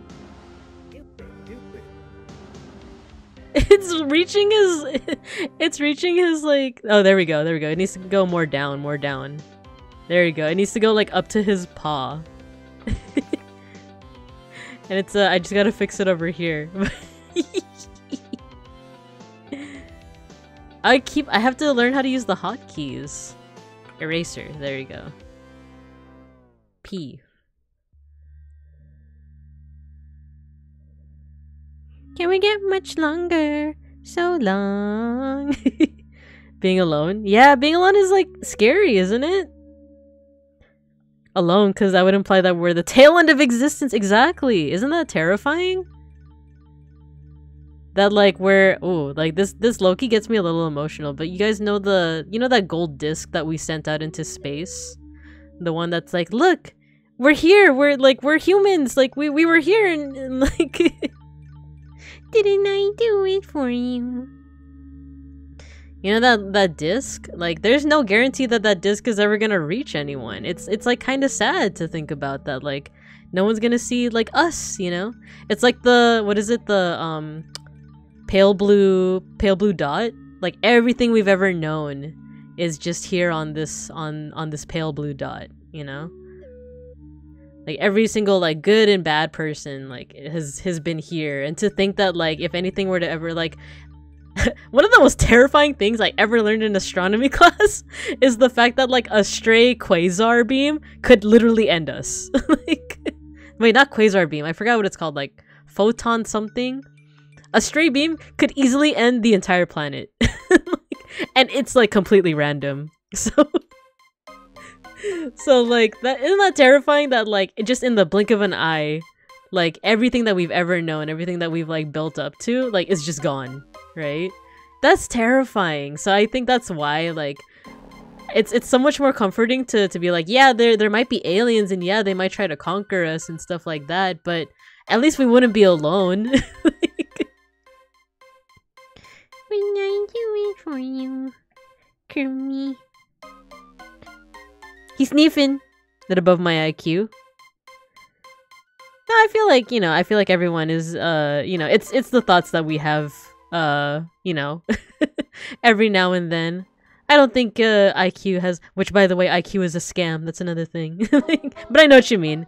It might just be a little too much to think about at the moment. I genuinely believe we are not alone in the universe, but we are practically alone in that we are too far apart from whatever else is there, and that sucks. I want to have an alien friend. So true, bestie. So true. I don't gotta be thinking about existence at 4 AM. I have something more lighthearted, but it's still related to space, but let me catch up on chat. It might not be the end, we might be the beginning. Yeah, that's another way to think about it. So there isn't anything else yet. That was meant to be a hug. Wait, what is that emote? Oh, it's Profussy Hug! Fermi Paradox. Yeah! What's that one, Dead Space? Doesn't that try to solve the Fermi Paradox, but in a very terrifying way? That happens, it is what it is. I don't know how many it is what it is I have left in me. I miss you, Outer Wilds. I still have to play that. I intentionally didn't watch, oh, see, adding that little touch is so cute. Could the eyes be bigger, perhaps? I intentionally didn't watch a lot of, Vesper, right? Vesper's playthrough? Wait, it was Vesper, right? Like, that played it? Or was it the other dude? You know the one. I intentionally didn't watch it because I wanted to play it myself. But I still haven't done that yet. Wait, someone correct me. It was him, right? No, what would she? IQ is heavily based on upper middle class Caucasian culture. Yeah, it's like the IQ test is like asking stuff like, what's the price of a I don't know, like a good comparison, but it'd be like it's that one comic of like everyone has to take a test and it's like, oh, climb up that tree, but you're asking like a fish, you know? We need an alien waifu every now and then. Very true, Freeman Pixie. I miss him. Same, I've been skipping all over Outer... Yeah, me too. Got a Naruto run in Area 51 to clap them alien cheeks. Vesper played the original, Random played the DLC. Ah, okay. Okay. I see. So a little bit of a more lighthearted thing. Wait, what was I gonna talk about? I guess it's kind of lighthearted, but how people portray aliens in media. I've heard that like all of it, anything that like kind of resembles humans is not going to be accurate because like it's just not. It's apparently from what I've heard, from what astrophysicists and the like have said, like, you know, we kind of developed out of a very unique situation, and even if you recreate that situation on like another planet, there's no guarantee that it's gonna become humans again. It could easily become squid people. It could easily become, I don't know, bug people, right? So the idea that we would encounter other aliens that also have 4 limbs with like 10 fingies and toes and like a face with like a forward-facing like bifocal eyes is actually like exceedingly rare. Like we're more likely to encounter alien life that looks nothing like us, right? And I don't even mean like the Doctor Who aliens where it's like humans but with makeup, like, or humans but lizard. We're more likely to encounter like rock aliens, or we're more likely to encounter like, I think the actual like most realistic depictions of aliens in media have been Space Odyssey and the Gundam 00 movie, which is such a strange thing to say. Because if you guys have never seen the Gundam 00 movie, their way of portraying aliens is like, it's literally like these metallic beings that they don't have like senses, they can't talk. The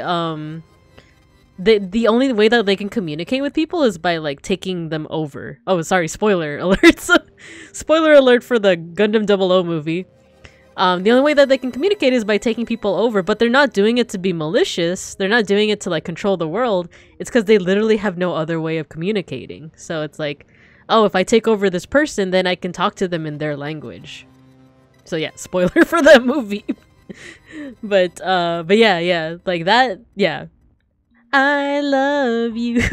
Very true, Freeman Pixie. I trust you. Fucking dies. Okay, I don't think that there's any other life out there that's intelligent in the way humans are. Like, a lot of animals on Earth are extremely smart, but have completely different brain structure and view the world in a fundamentally different way. Yeah, exactly. Not even carbon-based life. Exactly, the banana. It might not even be carbon. It could be silicon or the other elements. From what we've seen so far, final evolution for any creature seems to be either human, ape, or crab. Yeah, you know what? We're more likely to encounter crab people. Crab people. Crab people. I've read a bunch of theoretical life forms based on silicon instead of carbon. If I recall, they are deathly averse to water and would use some type of acid instead. So they would not like the Earth at all, basically, is what you're saying. But then we wouldn't be able to survive their you know, if they had a planet, we wouldn't be able to survive it, because if it's made out of acid, that would be hurtful to us. Well, okay, when I say acid, I'm thinking of like sulfuric acid. Like, do you mean like it would just be more acidic in that, like, you know, like lemon is like slightly more acidic? Or is it like sulfuric acid that would like melt us, essentially? Hey, is it time for me to talk about Seikon no Quasar again? Since we're talking about chemicals. How many of you in chat have heard me talk about Seikon no Quasar? Or have heard of it? Just because, like, every time I think of chemistry, that's just such a funny, like... That's just such a funny way to go about it. Oh, what a cute song. What is this? Katie's Cuddly Cat Corner. Meow, meow, meow. Look like crab tastes like people? The crab is people. Soylent Green is people! Crab Rangoons. Crab Rangoons are people! Beware of the coup. No, I haven't heard of that. Should I Google that? One of the bad acids? I didn't specify because I'm not sure. Ah, okay. Yeah, I don't know anything about acids. We'd be carbon-based entities, so what if we ran into beings made out of other elements? I have not. It sounds like oh man, Hux. Like, you are in for a ride. Like, are you talking about the stuff that they found was alive and living off arsenic? Soylent Green's made of beeplebees. Oh man. It was like in a cave. That I actually I've never heard of that, Mega Bronson. Feel free to delve into more detail. Okay, we should add I've been kind of just like what's the word? I've been waffling. I need to draw a little bit more.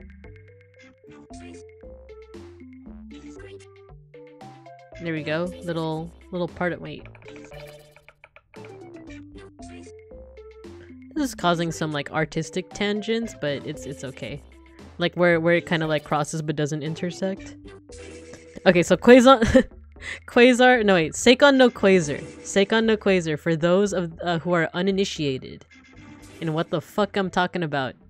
It is an anime, which has an awesome, amazing, incredible premise, but they like, depending on how you see ecchi stuff, kind of ruined it. This reminded me of the movie Evolution that had nitrogen-based life forms they discovered can be killed with Head and Shoulders shampoo because selenium sulfide. That's freaking wild. It's like the was it the Twilight Zone? That was like, oh, can you imagine that? It's unbelievable. These aliens were harmed by water, or I guess, yeah, that's the silicon thing, right? I don't want to be Soylent Green. Oh no. Okay, so Seikon no Quasar is like kind of a shonen-ish anime, but everyone's superpowers are based off chemicals, or no, elements from the periodic table of elements. So there are characters that have like copper powers, which means that they can manipulate electricity. Right? There's characters with like oxygen powers, so they can manipulate, like, you know, oxygen is highly flammable, so they can manipulate that. That sounds like a cool concept, right? Like, you know, everyone can control like one of the chemical elements, except everyone who can control these, they're called quasars. They are powered by soma, and soma comes from booba. And that is Seikon no Quasar. That is the plot of Seikon no Quasar, and also for some reason the Orthodox Church is involved in it. Exactly, Hux. Like, exactly, Freeman Pixie. It's called Seikon no Quasar if you live in a household where you're able to look at ecchi stuff, or you're okay with it. just like look at it. Like, don't watch it and be like, wow, this is fucking trash. I can't believe Babinka Bear recommended this. I am not recommending it. I'm saying, like, if you are curious, you can check it out. I am definitely not saying that it is good. I am saying that it is fucking wild. That's all I'm gonna say about that. It is freaking wild.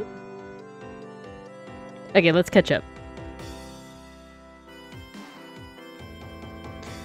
Beware the Coup is a novel sci-fi that tries to predict what human evolution is like. I'm gonna put that on my list of things to check out. So Beware the Coup. Is that why that one Gundam thing is called Aboa Coup? Get milked. In 2010, NASA announced the discovery of microorganisms that, after being treated in a laboratory, could keep growing only using arsenic.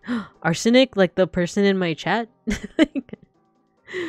Instead of through a very small amount of phosphate they also had in nature. However, this was confuted by further studies in the following 2 years. Has there been success in finding alien life on Earth somewhere else since then? Ah, interesting. Booba. Apparently the article discovery were rolled back after that. Oh, so I guess it's not a thing, but okay. I thought I was imagining shit for a second. Channeling the power of Rutherfordium with Booba. There's a character who, like, he goes through a whole arc because he does have like a chemical power. He's a quasar, but it's like a useless one. I think it was like Rowent Genium or something. Seikon no Quasar. Okay, if you guys want the name of that anime I just talked about, that's like ecchi. Seikon no Quasar. That's the name of it. Just be careful when you Google it. Like, if you share a room or you're like, I don't know, in the living room right now, just don't be like don't just be Googling that shit, you know? Yeah, it's pretty ecchi. But isn't it such a cool, like, you know, premise? I control iron and I control like hydrogen, and can you imagine someone that controls helium? Though unironically, I think helium, because it's like one of the chemicals, or sorry, what is it? It only has like, it's number 2 in the table, right? Like, you find that in a lot of stars. I'm not an expert with chemistry, by the way. The extent of my chemistry is from astronomy, because that was the science class that I took in college.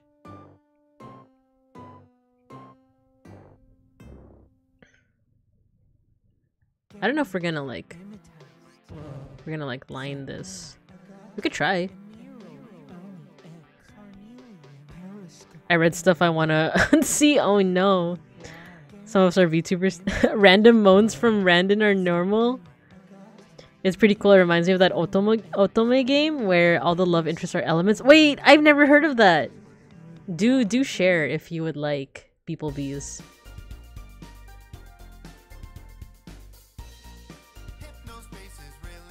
Wait, I actually like how this turned out. He's so long. He's so long. I love that.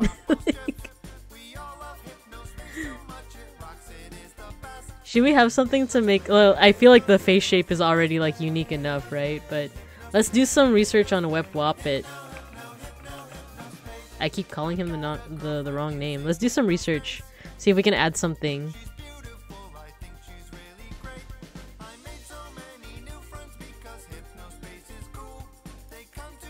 Okay, let's read together. Or do you think there's like a YouTube video that like that could like summarize it for us? Imagine being the guy who can control one of the elements that can only exist in a lab for a few seconds. That's exactly what. Okay, so we're gonna look it up together. Seikonoquasar, Roentgenium. Don't ask me why I remember the element. Yeah, so there was literally a character that like he's the quasar of Roentgenium. Oh, I guess spoiler alert. Like, I didn't even know that. I got spoiled. But so yeah, he's unlucky. His element Roentgenium is completely useless due to the unbelievable short time of activation of 3.5 microseconds. This caused his peers to pick on and mistreat him due to his weakness. So there you go. 10 hours of WebWoppet. Okay. YouTube. Tell me about WebWoppet. WebWoppet. Okay, there's YouTube videos. I don't know how like how well sourced they are. But we could try this instead of reading a Wikipedia article. You guys want to do that? Okay. WebWoppet. If you want to watch more interesting videos, please go ahead, subscribe my channel and take a look at the playlist section. Thank you. The Egyptian mythology. WebWoppet. WebWoppet has many other names like Apwait, Ophois, and WebWoppet. Wait, isn't that just... He was an ancient wolf god whose worship originated in Upper Egypt. He was one of the earliest of the gods to be worshipped I'll make an asset. at Abydos, possibly predating and absorbing Khentiamentu, another god of the Abydos necropolis. By the Old Kingdom, he was popular throughout Egypt. But as Osiris grew in popularity, absorbing both Khentiamentu and WebWoppet, Anubis took on his funerary role. However, he did not entirely disappear. That's sick. His standard was associated with Upper Egypt and was given the honor of going before the king during many ritual processions. During the New Kingdom, his standard even preceded that of Osiris, and the procession of WebWoppet initiated the mysteries of Osiris as a god of the dead. His name means the opener of the ways, roads. This is thought to refer to the paths through the underworld, but may also refer to the choices or paths taken in life, as he also seems to have been linked to the power of journey. But he was also thought to act as a scout for the army. I love these video effects. Opening a path to allow them to proceed. Oh, okay. According to some traditions, it was WebWoppet and so he's kind of like, what's the guy that travels through the river Styx in Greek mythology? Charon? Yeah, he's a boat dog. Or Ptah, who devised the opening of the mouth ceremony, which ensured that the person would have the use of all his faculties in the afterlife. However, he also accompanied the king, when he was hunting and was given the epithet, He's a good the dog. one Oh with the man. sharp arrow, who is more powerful than the gods. Oh, you know what? I More realized he was a recently, tail. his name, Oh, Upward, cute. was given highly appropriately to the tiny robot using to investigate the air shafts in the Great Pyramid. Webawit may also have symbolized the unification of Upper and Lower Egypt. In royal processions, his standard was paired with the Apis bull, representing Lower Egypt. Yet in one inscription, the location of his birth is claimed to be the temple of the goddess Wadjed in Buto, in the Delta. It seems that this was a political move, as all other evidence suggests that he had Upper Egyptian's origins. He was generally depicted as a wolf or a man with the head of a wolf, yet there is some debate as to whether he is in fact a wolf. Unlike Anubis, he is often depicted with a grey or white head. And the Greeks named 13 Nome of Upper Egypt Lycopolis wolf town in his honor. No mention? Some scholars argue that he was a jackal, and others that he was originally a wolf but was merged with Anubis. Why does dog have abs? Became seen as I'm gonna have to ask the furries about that one, Hugs. He was often depicted alongside the Urias, royal cobra, and Shed standard.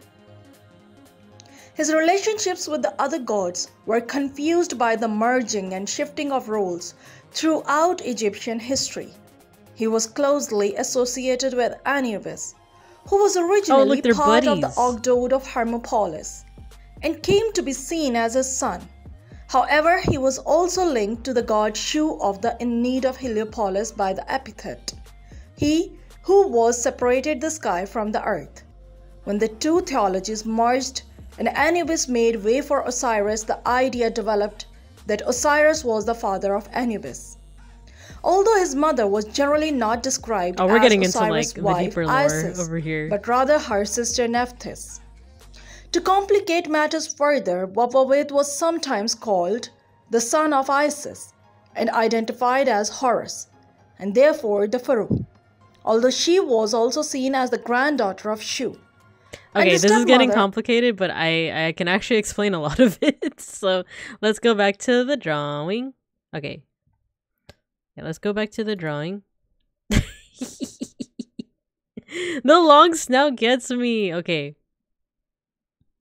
So, from what I'm understanding here, so like the worship of Wepwawet over here, it seemed like he was an earlier god in certain parts of Egypt, and then once the myth of like Osiris began and Anubis started to become more popular, a lot of like his roles were kind of like moved on to like Osiris and Anubis instead. So like it's possible that he's like the proto Anubis, but like IRL, you know, eventually people are like, oh, that's not Wepwawet, that's actually like Anubis. He's the one that you should be talking about, that you should be like, but because this happens a lot like in Egypt's history, is that like basically like the religion changes. Everything that you read about like Egyptian mythology is just one version of it, because there's other places where it's like, oh, Anubis wasn't the important guy, it was Wepwawet, and like Osiris wasn't the important guy, it was actually like another guy.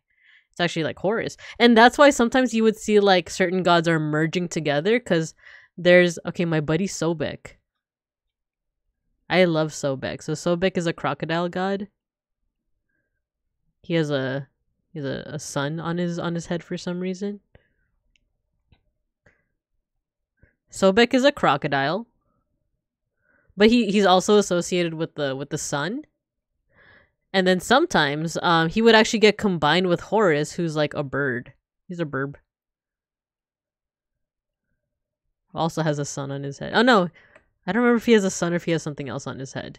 So sometimes because they're both associated with the sun, like certain religions would be like, oh, the sun god you're thinking of, it's not Sobek, it's actually Horus.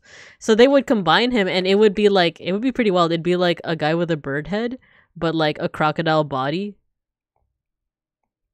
I can't really draw it that well, but with a sun on his head.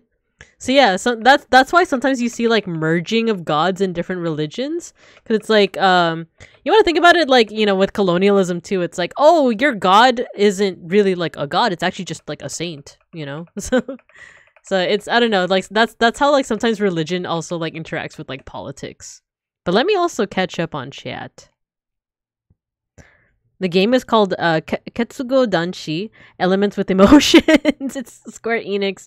I don't care if it's out, but it's supposed to come out. Oh, so it's new. It's new. Okay.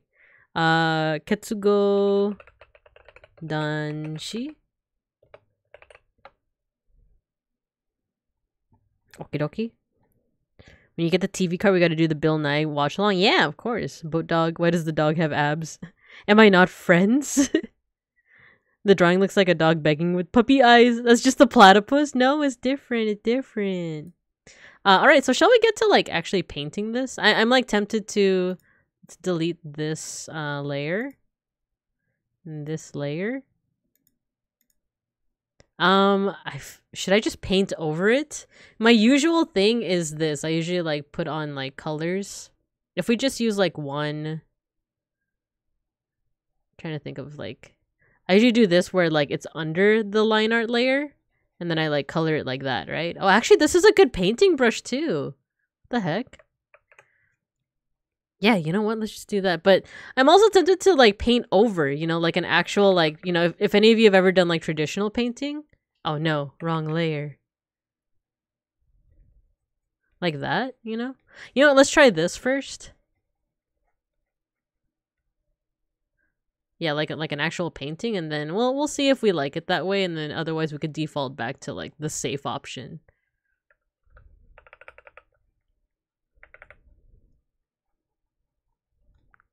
Oh yeah, music on.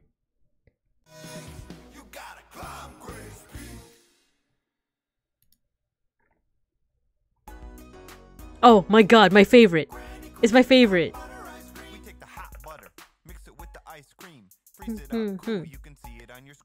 Granny Cream's hot butter ice cream. We call it sip.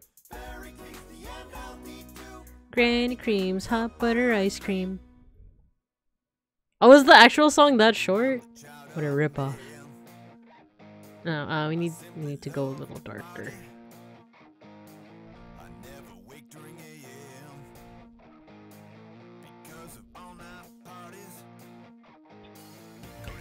Granny Cream. You want to listen to it again, Hux?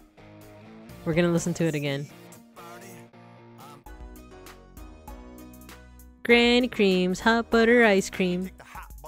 Mix it with the ice cream. Freeze it up, cool. You can see it on your screen. Put it in your microwave. Make it real hot like a soup or a dip. We call it a heat and sip. Granny Cream's hot butter ice cream. I'm so confused. So all these songs are from a video game called Hypnospace Outlaw, which like the shtick of that game is that you're basically playing basically a Discord mod. Oh, you know what? That's too saturated. I need it to be like less saturated. It's basically supposed to be like a simulator of like the internet in the early 2000s, but the shtick is that you're kind of working as a basically like unpaid like volunteer security. So you're supposed to like find instances of like harassment, for example. My enemy, cyber police.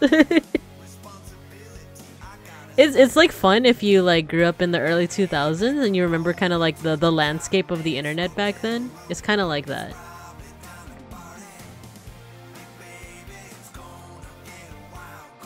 Yeah, Hypnospace Outlaw. Where does the butter ice cream come into it though? Where doesn't it come into though? Like, no, okay, so it's just a random webpage that just advertises this. So the whole game takes place in like an alternate Earth where like in the 90s and 2000s, they had technology to make it so that you could access the internet while you sleep. But they also just like had random ass sites, and it's like there's a lot of like instances of like alternate history in it. Like instead of tennis, they don't play tennis in this universe. They play tennis. I don't know what that means. Discord mods him. But yeah, basically like when the hot butter ice cream is just like a random ass webpage that advertises this product. Trend is, yeah, exactly. The game's art style is really cool. Yeah, it's very, like I said, it's nostalgic if you were on the internet in the early 2000s. The game itself takes place in like 1999, but like I said, it's like an alternate 1999. Oh, this is so like satisfying. Like the painting process like this, so satisfying.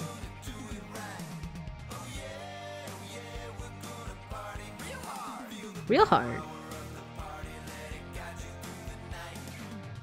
This is so satisfying. Like I kind of miss painting like this, because I usually just like bucket fill everything. Oh, the chest should also be. His chest is exposed. It's Egypt and it's really hot. Oh my god.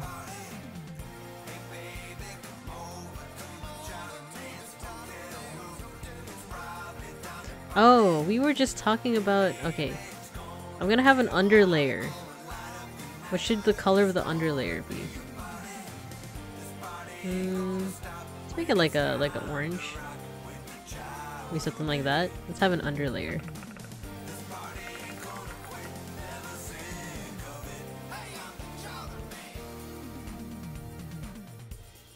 Like, it's so painterly. I love it. The Chowder Man. Oh yeah, in Hypnospace, there's like a reoccurring characters or reoccurring people, and one of them is Chowder Man. He does a lot of like the jingles. I see the song is called I Am the Chowder Man.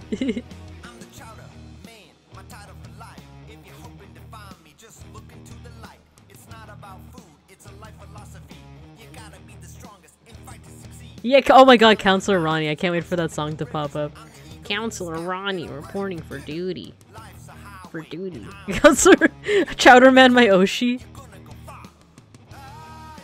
Dude, like unironically, I know that Stacy, well, what's her like? She sometimes goes as like probably an AI or something like that, or Stacy the robot. I know she's been wanting Randon to play Hypnospace Outlaw. I feel like he'd get a kick out of it. I feel like he should totally play Hypnospace Outlaw. Like, this is definitely like his era of, well, not to say that this isn't also his era, but you know what I mean? Like, a lot of the references that the game makes, like, he would know about it. So I definitely want him to play it, but I also know that like Stacy has been like also very adamant about like him playing it. I share the sentiment. It is very random coded. Yeah, it is.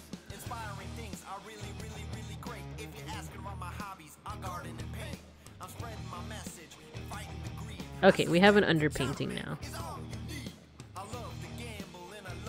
But let's do it. Let's do like this. There you go. The Chowder future and the Chowder past. Holy shit. I'm happy he's getting into Warhammer. Yeah. That's a big W.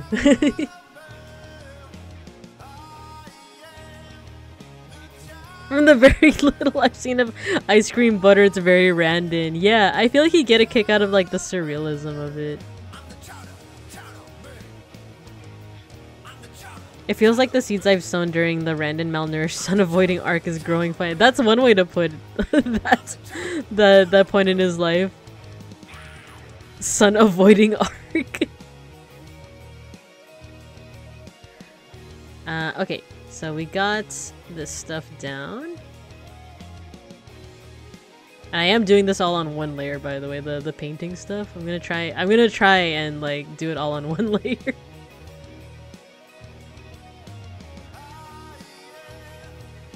Okay, so his little like this part should be like blue, in my humble opinion.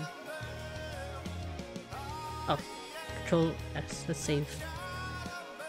One layer chat. I don't usually do that. It like scares me. Doing one layer scares me because then I can't adjust the colors. Like I kind of have to like, it's your courage test, you know, as Bob Ross says, like This is your courage test. You have to like pick a color and stick with it. Okay, this is a good color. This like legit feels like IRL painting too.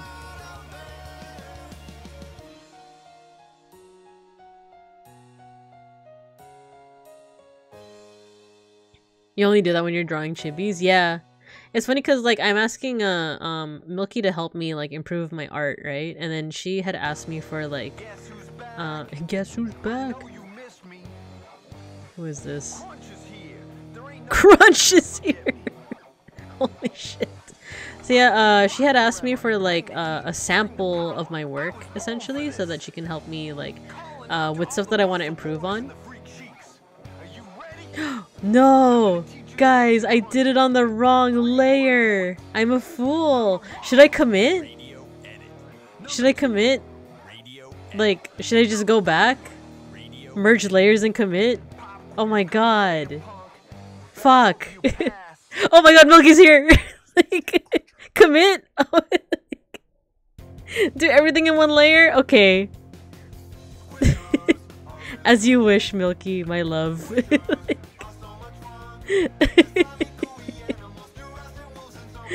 Okay, we're doing it. We're doing one layer. I'm using the cream pencil, Milky. And like I'm using I'm playing with CSP. You're pro one layer? Yeah. Commit? Commit? Oh my god, is this the Ready to Shave? That's the name of this song. Look, we made an Egyptian god. This is Whip Wawit.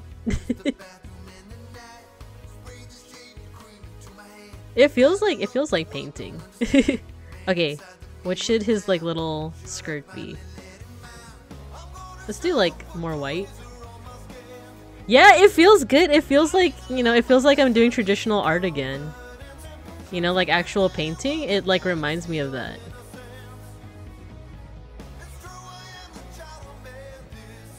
Whip Wallet? No, Whip Wawit. Yeah, he's real. He's real. It's Whip Wawit. Oh, you know what? Maybe I should do the beans like this color.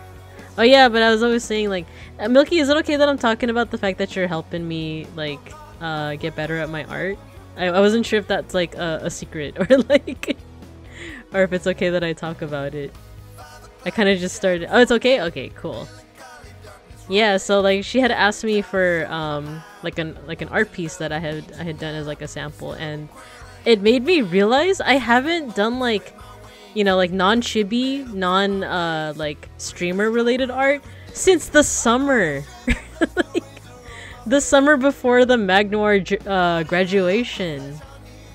Cause that's the last time I did like artwork with like, for one, human proportions, something that wasn't chibi, you know.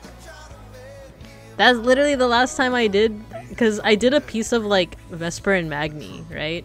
And then I think after the graduation I got like super demotivated.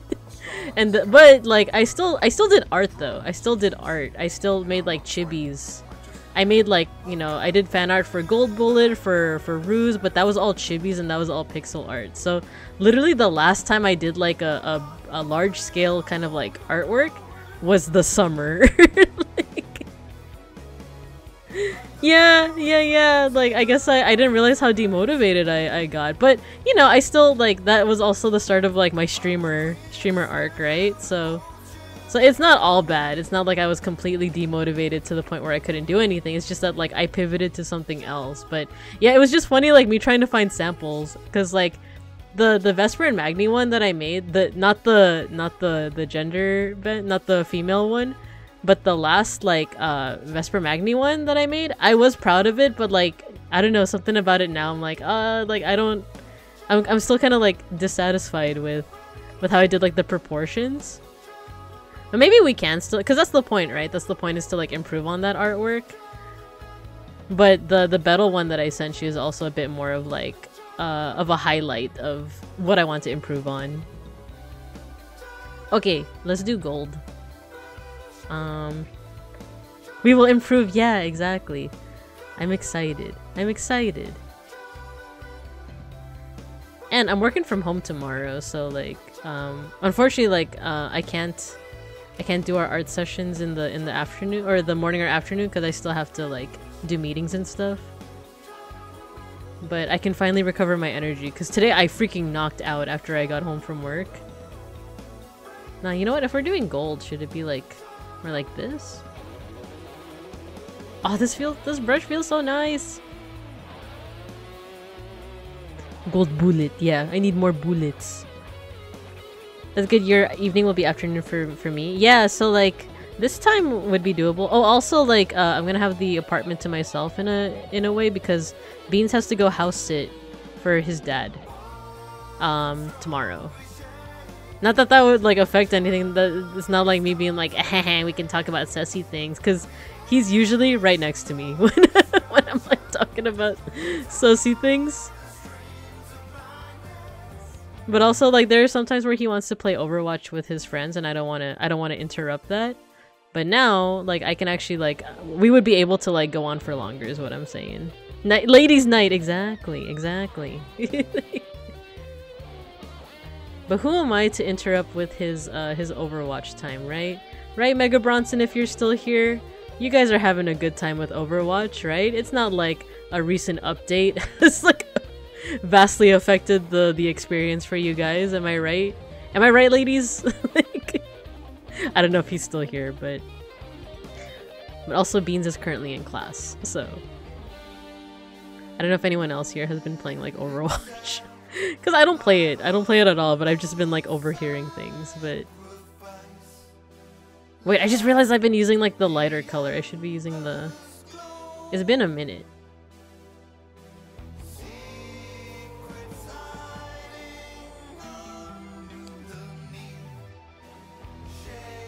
Oh wait, what's wrong with the pet? Did the pet not activate? I thought everyone hated some update about it last year. There was a new update like a couple weeks ago that now everyone... Well, yeah, so that's what I heard, right? Is that like there was an update where like one character just became super OP, right? Oh, out of stock! I do put limits on a lot of my my redeems. Just so that people don't spam it too much. But it's also because of like my computer's memory, right? You got the Kuchinta sticker.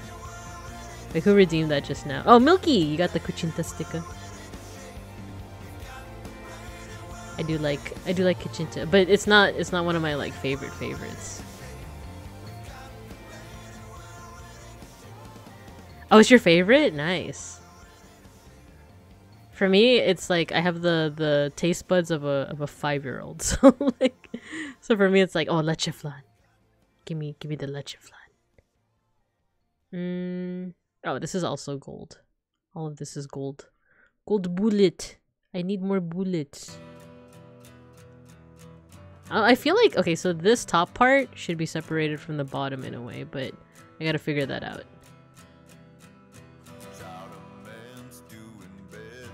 Mice con yellow. Yeah, I should make a sticker for that.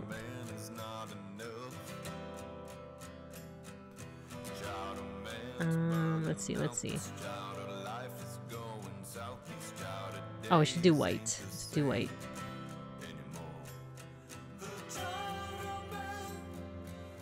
Even though I'm color picking from like there, I I hope you're proud, Milky. I haven't color picked any of these colors.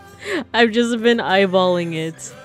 But it is based off like my usual color choices. Like for me, white is like a very light like blue. But I do like to keep a minimalistic what is it, you know, palette. So that's why I'm like reusing colors.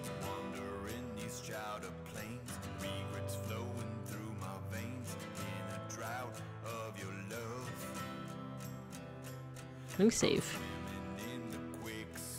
Got a Mimir, but I stay a little long. Yeah, don't force yourself. Don't force yourself. But thank you. I appreciate that you're watching the streams. I know it's really late in your time zone, isn't it? So I appreciate your presence. Your presence is a present.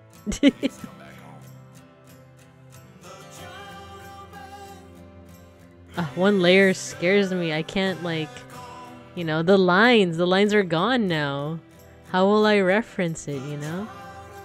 if I'm like, I guess channeling like myself when I was doing like traditional art. Hold on. Oh, lighting. It's my weakness. Yeah, good night, Hugs. If let's see, holy, go to sleep. It's 5 a.m. Oh my god. You have to be confident that you can fix it. You can do it. Yeah. Very true. Lighting, my enemy. You know what? We have to have like a consistent light source, right? Or should it be like the default is here? That way we can highlight the snoot, right? Oh my god, the nuh-uh and the yaha they just keep getting bigger and bigger. So if that's the case, let's erase this for now. Let's go back to the white and let's see what we can do with that. So let's shade it. Let me hue shift it to orange. And then like that. This would be a cute Animal Crossing character? Aww. Is that too dark? I wonder. Or not dark enough. If it's coming down this way. Like that.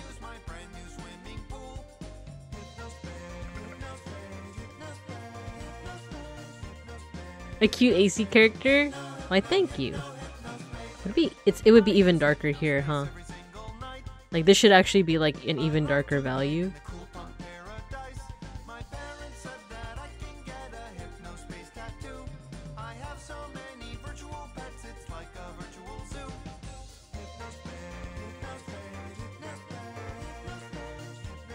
I just got a text from Beans. He's on his way back from class.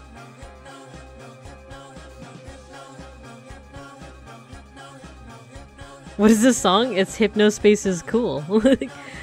All the music is from Hypnospace Outlaw. It's a very random coded game. I'm actually gonna do is it a gorilla if I announce it? I am planning to do a stream tomorrow, even though I wasn't planning on it. Wait, that's not what I meant to do.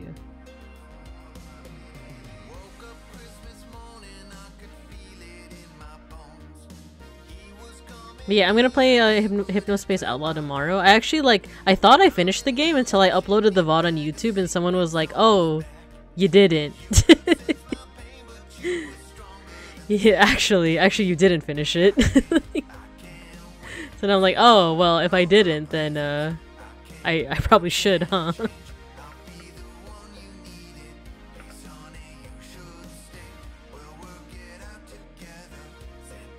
You know what time? It's moving.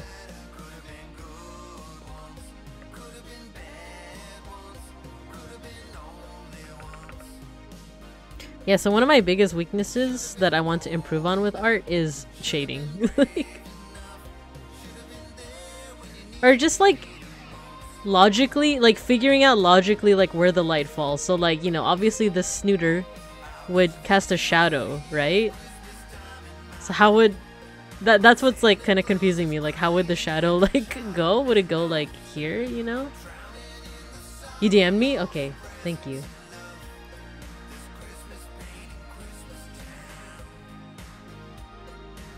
Sure, the only thing is like I just read your DM. I just don't know how we would do it. Like you can do it in the chat. I would do it through voice but because Beans is gonna come home soon, I want to be able to like greet him and pause and stuff, if that makes sense, you know? Shading my eternal bugbear, yeah. Shading scary. How far did you make it into the game? For Hypnospace Outlaw, I got to the, I guess spoiler alert for people who don't know Hypnospace, but I got to the mine crash. And I stopped like as soon as I got to like the archive project, because I was like, oh, this seems like it's an epilogue. It's a nice little like it's a nice little like way to like end it, right?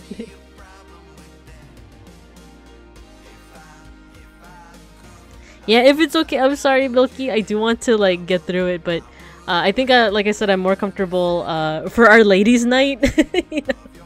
Because then like it's not even me being like a trad wife, dutiful like oh hello Beans and like It's just so that like you know, I can step out whenever, you know.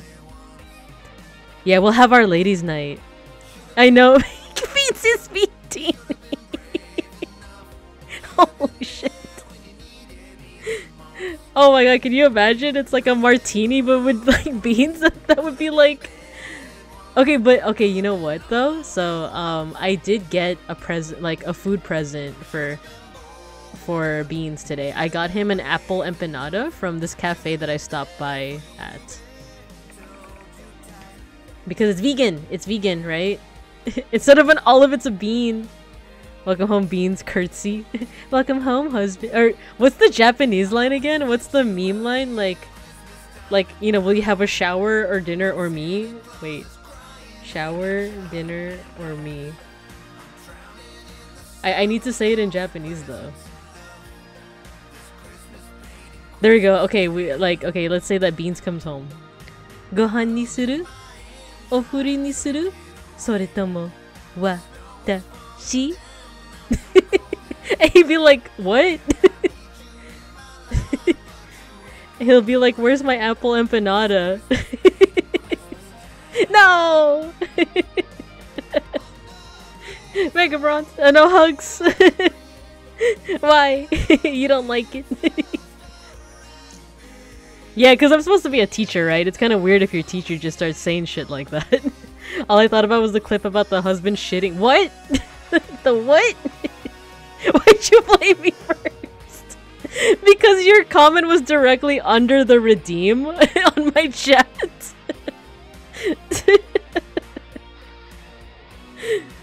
Like, I saw your name because your name is like purple, right? So like it was right underneath the redeem. So I was like, oh, how could you? And then I realized like, oh, it's Hux. Hux was the one who did it. Wait, what did I just do? Why does it say, do I want to cut the layer? No, no, no. Let's save. Pet. Yay. Thank you, Milky. Why'd you blame me first? Oh my god. Oh yeah, so I got Beans and apple empanada. I stopped by a cafe. My coworker and I stopped by a cafe before work today. And they had ube brownies. They had ube brownies and like something called blondies. I don't know what the difference is, but like it was like an ube brown. And the thing is, it's not even a Filipino owned place. I think, not to assume, I think they're Mexican because everything else on their menu was like Mexican. It was like, I don't know, like just Mexican cuisine and stuff.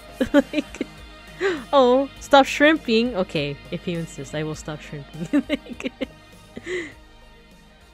And then it was like in bold letters, there was also like, oh, vegan apple empanada.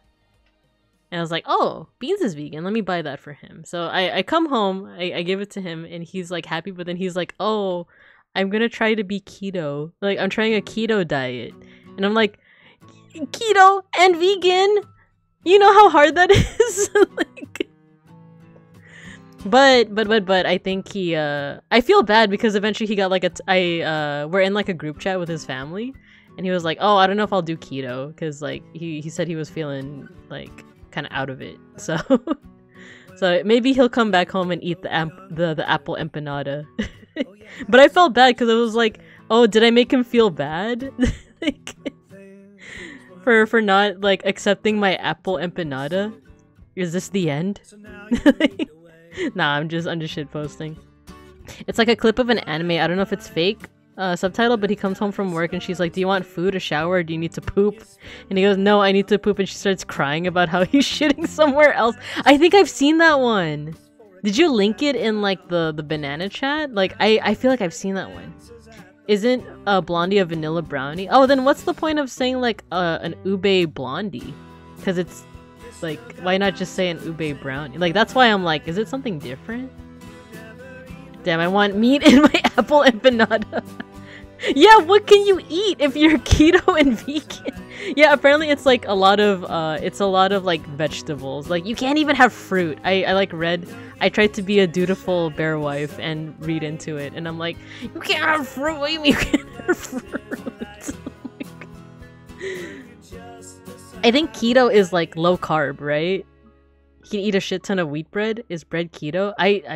Yeah. No, I think he's not gonna go through. He said, he texted me, or he texted the group chat saying like, no, I don't think I'll go through with it, because vegan is like limiting enough. Thankfully, we live in an area where like vegan is more accessible, right? But like vegan and keto, that's such a weird intersection. So like, but I also don't want to like, you know, I don't want to talk negatively about his like choices if he wants to eat healthier, but it just seems hard. It seems difficult.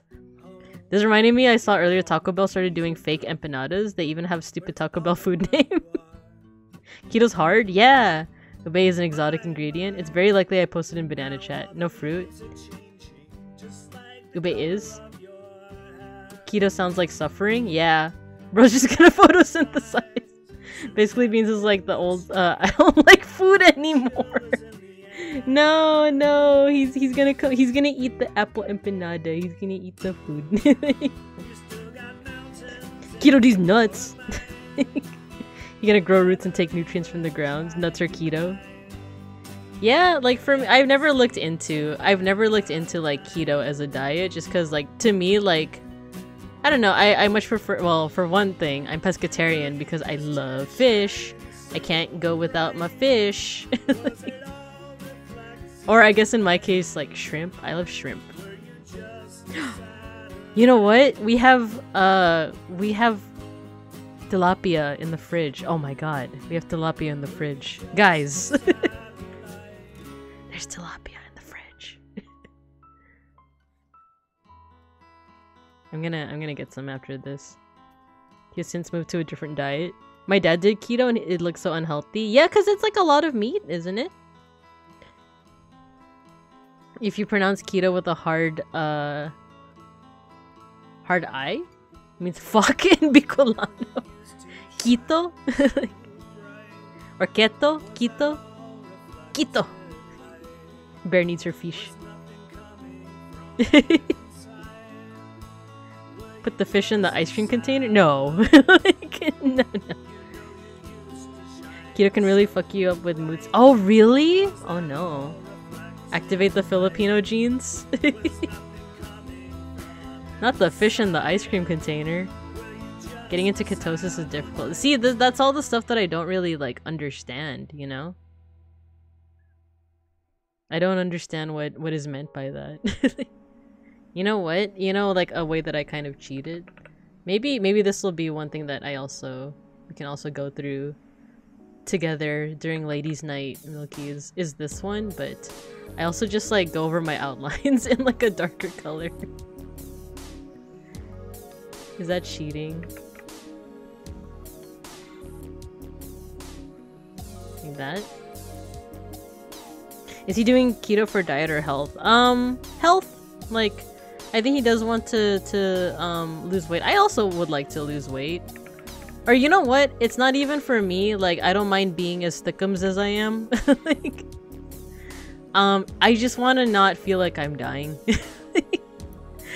Not that I do, but oh my god. So today at the campus that I was working at, I was like lifting some boxes and I think I don't know if I like pulled a muscle or something on my knee, but now my knee slightly hurts and I'm like, oh my god, am I really this old? Am I really this like decrepit that like that like lifting a box is like, it's not even like, oh my hip, it's like, oh my knee. That's not cheating, it's art? Ah, okay. Basically, your body can adjust to consuming sugars for energy, bro, consuming fats. Ah, okay. I go Mimir. Have a good stream. Thank you, Hugs. Have a good sleep. Rest. Please rest. Just remind him that if he decides to stop, he's gonna have to wean himself back into carbs gradually or he's gonna have a bad time. Ah, okay. Okay. Good to know. Good to know. No, I think he said in the group chat that he doesn't want to, like, continue on with it. At least for now. Because it's the same thing with being vegan too, is that like if you decide that you want to go back, you do have to like wean yourself back on meat, because I think your stomach, like, it lacks the bacteria needed to like digest it, right?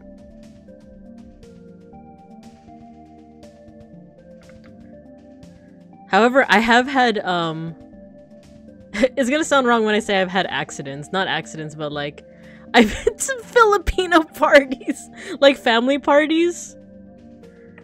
I've been to family parties where like it's a constant thing, right? Where I tell them that I'm pescatarian, and I ask them like, can I eat this? Is there any meat in it? Like the only thing that I don't eat, like I still eat egg, I still eat dairy, I still eat fish and shrimp and crab and all that. The only thing that I don't eat anymore is pork, chicken, and meat. There's the only thing. So like I asked my family members. So my dad is vegan, so it's easier with him, but for my like aunt and my mom, like I'll ask them like, can I have this Beagle Express? Can I eat this? Like it looks like it's just like fish and mussels and stuff, right? So they're like, yeah, you can eat it. And then I'll eat it and I taste meat. And I'm like, wait, I thought you said there's no meat in this. And they're like, oh, you can eat around it. Or like they'll give me a Caesar salad, but there'll be like little bits of chicken. And they'll be like, oh, just eat around it. I'm like, and the only way that they're gonna understand, the only way that they take me seriously is if I say it's gonna make my stomach hurt. You know? If I tell them that it will cause me like stomach pain, then they'll be like, oh, okay, never mind. Like, pork is hard level in Filipino food. Yeah, everything is pork, yeah. When I was on a diet, I ate one burger and regretted it. Yeah. Me asking my mom if you have any vegan food for you guys. And there was none. Yeah. Well, also, like, I feel like a lot of desserts are vegan by default, aren't they? Like the kuchinta, the puto. Like, all of that is like vegan by default, isn't it? At least I was under the impression that that was the case. Because it's like coconut milk. It's like rice flour. I don't know if do you use egg in like Filipino desserts? I guess it depends, right? Like if it's leche flan, obviously that's gonna have like egg in it, right? Bibingka lore, why did you end up going pescatarian? Mostly for health reasons. It was like pretty much a lot of like health, not to like trauma dump or anything, but like early 2020, my grandma, who was like she was like the matriarch of like my dad's side of the family, she passed away, and like it was the first time that like someone had passed away that I felt like really close to growing up. So a part of me was like, I have to do something. I have to like change something about my life because she's not here anymore. And then it was like being pescatarian basically. So like it's a bit irrational, I would say, like just a teensy bit, but like because she didn't die of heart disease. That's the thing. Like she didn't like, it wasn't her diet that like caused her death. I think it was just like, actually I don't know what it was. I think she might have had a stroke or something, but maybe though, okay, so maybe that is related to heart disease in some way. But like it wasn't explicitly that, but I don't know, it just a part of me was like, oh, like I have to do something. I have to do something different. And for me it was like I couldn't go all the way to veganism. And I could barely do vegetarianism, so I was like, okay, like pescatarianism it is. The thing is, meat is considered a flavoring in most Filipino veggie meals. It's pork. Yeah, I love mungo. I love it. Actually, I wonder if that's why my dad also went vegan, because like it was his mom that had passed away, right? So yeah.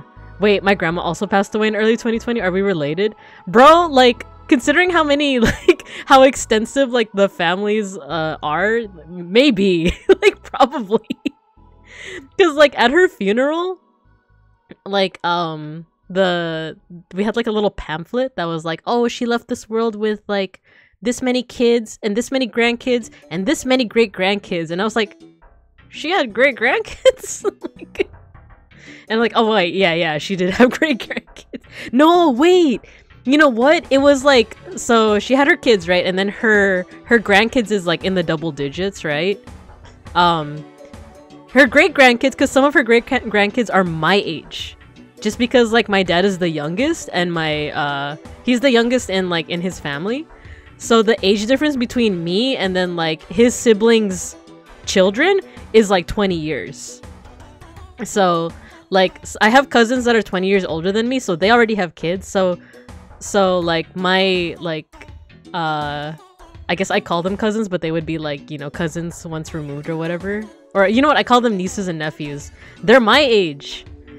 So actually, in the pamphlet for her funeral, it was like, oh, she had this many kids, grandkids, great-grandkids, and then she had 2 great-great-grandkids. That's what I was surprised by. Because I remember being like, what do you mean she has, like, great-great-grandkids? So yeah, because she lived, like, to be, like, pretty old, so... My grandma has... Yeah, exactly, great-great-grandkids. What if it sounds like my family? Mega Bronson, maybe we're just related. Obviously I can't say my family name on stream, but like, it'd be funny if like, our family names are like, I don't know, have you done like 23andMe? Apparently I'm Ilocano even though I grew up thinking that I was Bisaya. And, like, according to 23andMe, I have more like Ilocano ancestry. Wait, didn't you say that you're also like on a house? No, the government. Yeah, the government has my DNA now. They can make they can make Bibinka clones. It's true. If you guys see like a purple bear walking around and like you know that you're not in like where I live, like if you see a purple bear in the Philippines, it might be a clone. I don't know. My grandma was on the Ilocano side. Oh my god. Like, bro, are we related? I didn't see you at the funeral though. But then again, that was like a pretty big funeral. Is it a Filipino thing that like, I don't know, like sometimes like funerals are way more like kind of like, of course there's mourning, right? But there's so much joking. Like there's so much like shit posting happening at the Filipino funerals. Like I think like in one way it's like a way to cope, right? It's a way to cope with the passing, but it's also a way to like celebrate them, right? It's a way to celebrate the person that has passed away, but I don't know, there'd just be jokes. There'd just be like so many jokes happening at the Filipino funerals. With being clone apocalypse, the government is cloning VTubers for the internet takeover. It's true, it's true. There's too many people that we wouldn't see each other. Yeah, it's true. Form a protective circle around your Oshis. Hi Ursa Major, welcome, welcome. Yeah, we're talking about different things. We're talking about like the passing of relatives, but also like, you know, like funerary traditions, you know? I've more or less given up on like drawing. Not given up, I've just been enjoying like the chatting more than anything. You know? So for my family it's a celebration of life, etc, etc. Yeah. There was one time at the funeral that like my aunts on that side were like, you know, they were heartbroken. Everyone is like heartbroken. They're like mourning the death of like our matriarch essentially. And then the eldest daughter, she was like wailing. She was crying so hard at the funeral. And then like everyone was so worried about her, right? And then like once the services ended, everyone was getting into the car to like bury my grandma. And then my mom was asking my dad, like in Tagalog, she was like, "Oh my god, what happened to Auntie? What happened to like to your older sister?"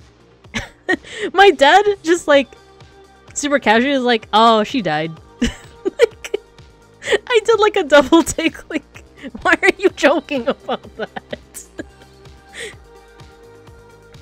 He said it so casually, and I don't know, it just hits better like in Tagalog. Like, I don't know if I would say it accurately, but she's like, "Oh, namatay siya." Like, huh?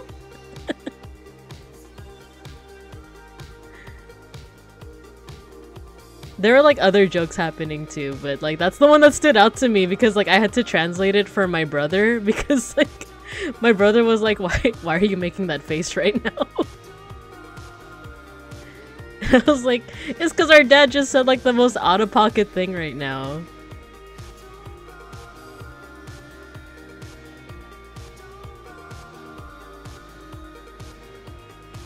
Oh yeah, and they did that tradition where like, they did the tradition where you have to pass the youngest child over the coffin.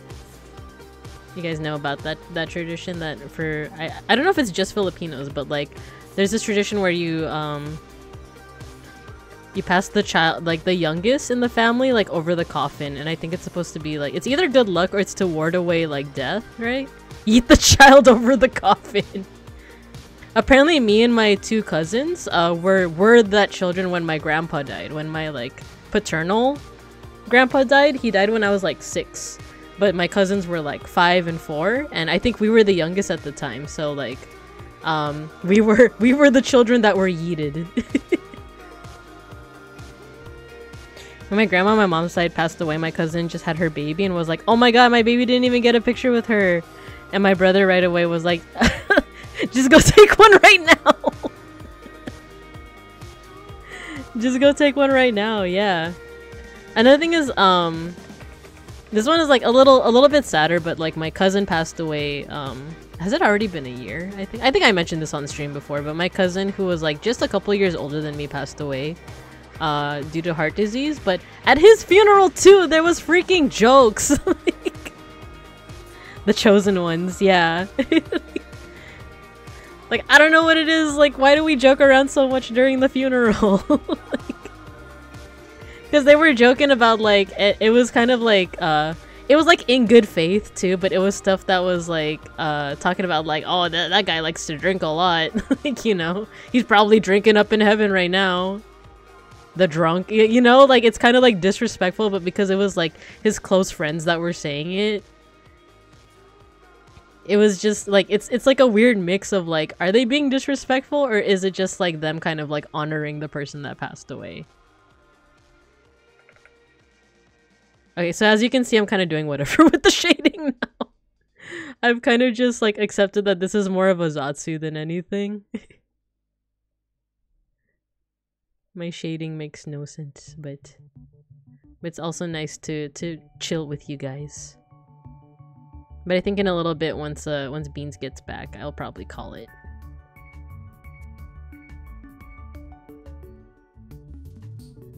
Kurikata, you got the sapin sticker. Hello, hello.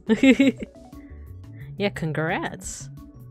We're just drawing a good boy. His name's Wepwawet. He is the god. Oh, I guess, I wonder if we started talking about funerary traditions, because now that I think about it, Wepwawet is a funerary god. He's a long boy.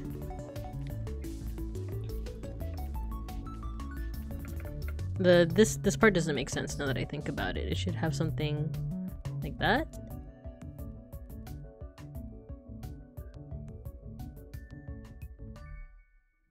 I'm probably gonna call it soon, because I'm surprised my voice hasn't given out, because I spent literally all day today teaching. But the kids were nice. There's no gossip, there's no chismes for me to share about the kids today. They were all pretty good.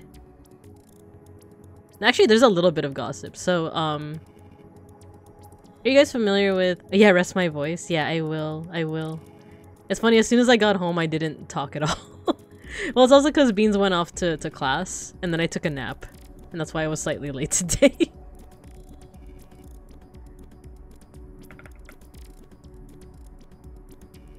Little bit of the goss. Oh, yes. Yeah, so, are you guys familiar with, the evil eye? Like the symbol of the evil eye. It's like a you know what, I can probably draw it. It's like this. Like, it's like that, and then a little bit of like that color. I think I heard Beans just come through the door. It's something like that. Like this, right? Yeah, like the evil eye. It's supposed to be a charm to ward away like people looking at you negatively, right? I think it's Mediterranean, but I also feel like I've seen like Hispanic folks wear like they wear little like bracelets with something similar, right? So usually we like talk about like part of like what we talk about is like good luck charms or like pendants or stuff like that. Yeah, exactly, Kuriketa. Exactly that. Yeah. So it looks like that. And like we've gone to like a lot of like schools with like predominantly Hispanic, you know, students, and they know what it is. Oh, give me a second.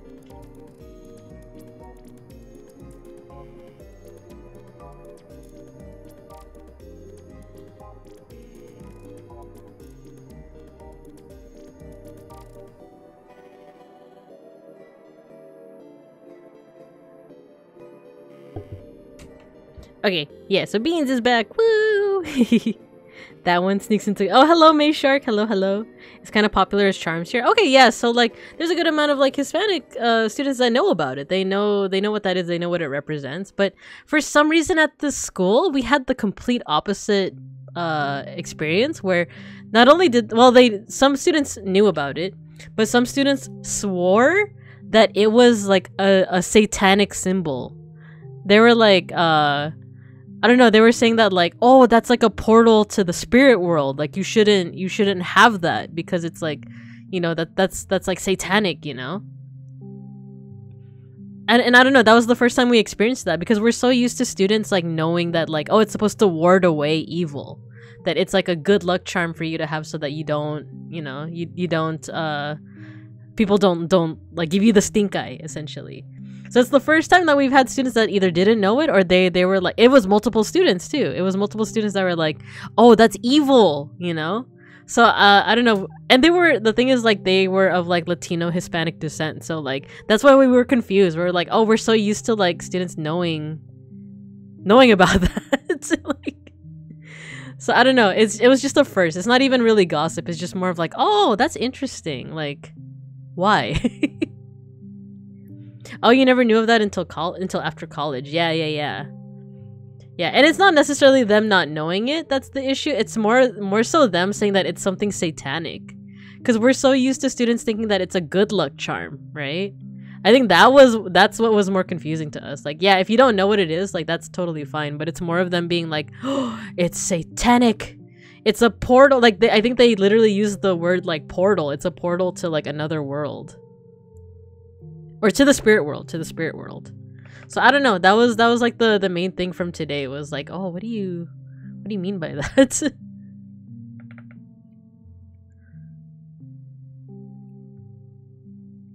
Okay, I think I'm gonna leave the rest of this for either another stream. Because today, the main point of today was for me to just like play around with Clip Studio Paint. I didn't use any of the other brushes yet, but we could speedrun it, right? So we have the pencil. You got the brush. Oh, India ink. Wait, wet blotting ink? Whoa. Wait. Whoa. That's freaking awesome.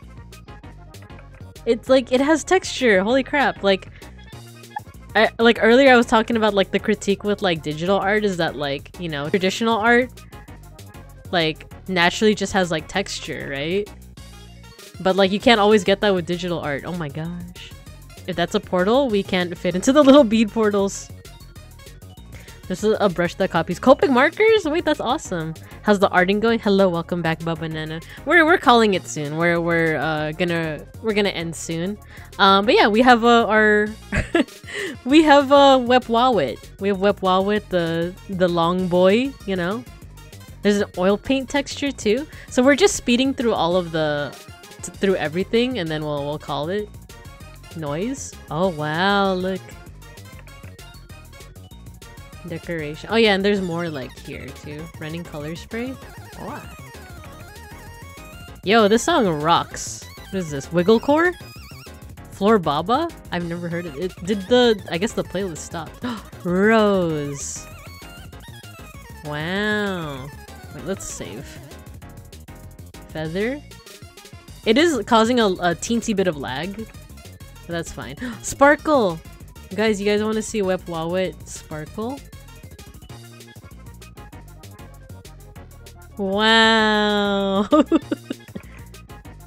The tights brush, yeah, I downloaded that. Let me add it to this one. Is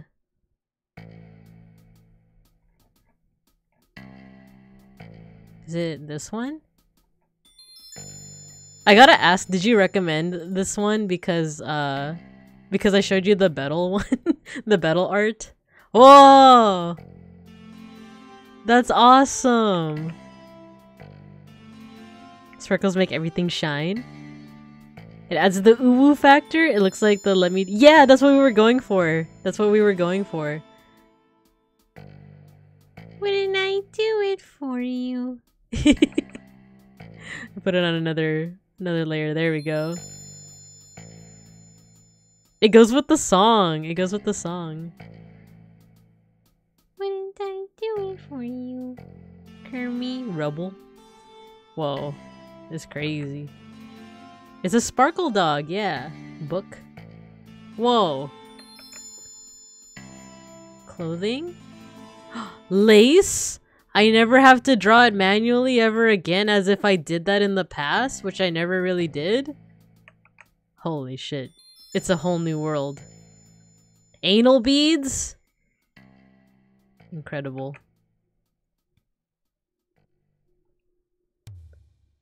Hatching.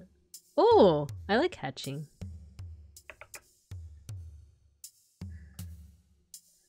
I like hatching. Okay.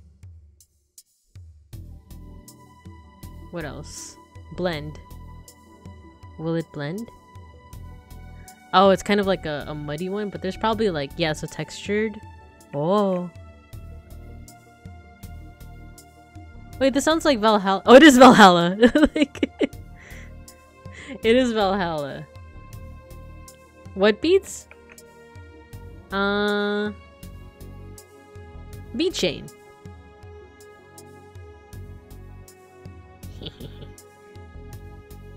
Liquefy. Oh no! Poor guy.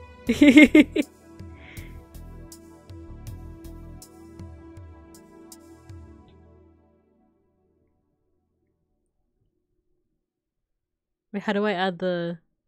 How do I add the... whatever. Oh my god, this is Dankmas! This is the music that I want Randon to, like, listen to. Cause it's all, like, Simpsons memes. It's dissing your fly, girl. Alright, let's listen to this and then we'll call it. No! No, you know what? We're gonna watch the video for this. And then we'll call it. Let's say some gangsters dissing your fly, girl. Just give him one of these.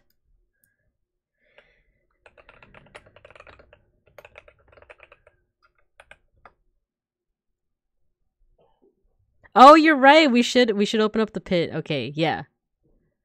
Wait, I need Dankmas first. Okay, guys, so we have a new tradition.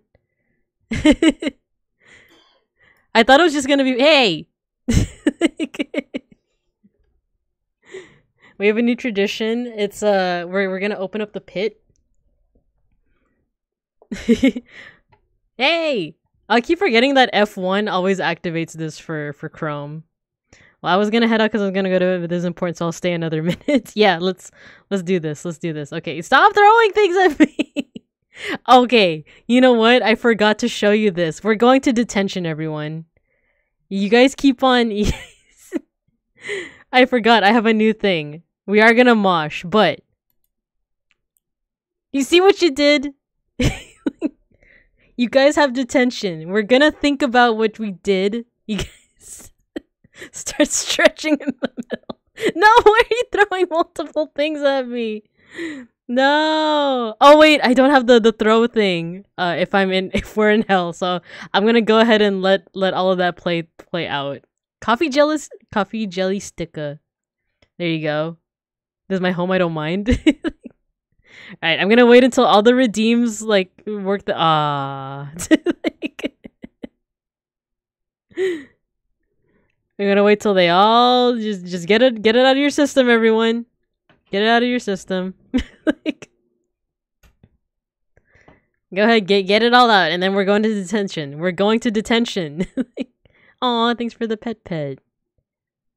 Alright, any more? You guys got it out of your system? Like, hi Akashi.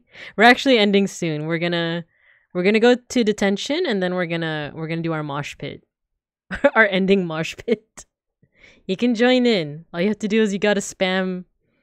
You've been lurking for the past hour? Oh man. Actually, that was me yesterday. I was lurking in a lot of streams. Okay, you guys got it. Okay. Detention. That's what you get. I want you guys to think about your actions, okay? Like, I want you to really, really think about it. Really think why you've upset the teacher and why you're here. Mosh in hell? No, we gotta watch some videos too. We gotta watch some videos.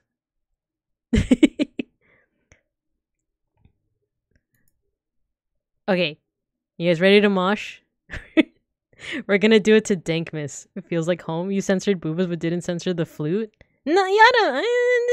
You know. Like, I was selective with it. Okay. This one's gonna be not as extreme though. Can you mosh to this? I don't know. Can you mosh to this? Okay, let's just do it. Let's just do it. If not, we'll play another song. That's kind of loud. Let's say some gangsters dissing your fly girl. Alright, here's the 411, folks. You can mosh to anything if you try hard enough. Kissing your fly girl. You just give him one of these. Alright, get some moshing, everyone. Just spam the emotes. Is this moshing music? I don't know. I'll leave it up to you guys.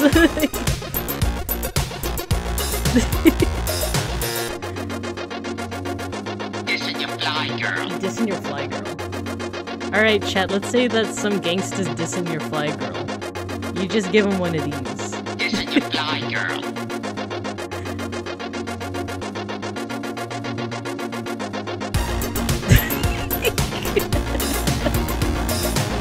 Hell yeah.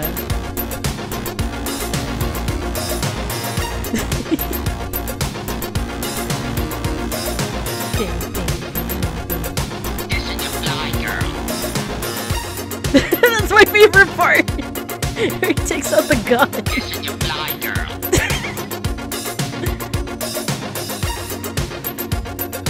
Dissing your fly girl.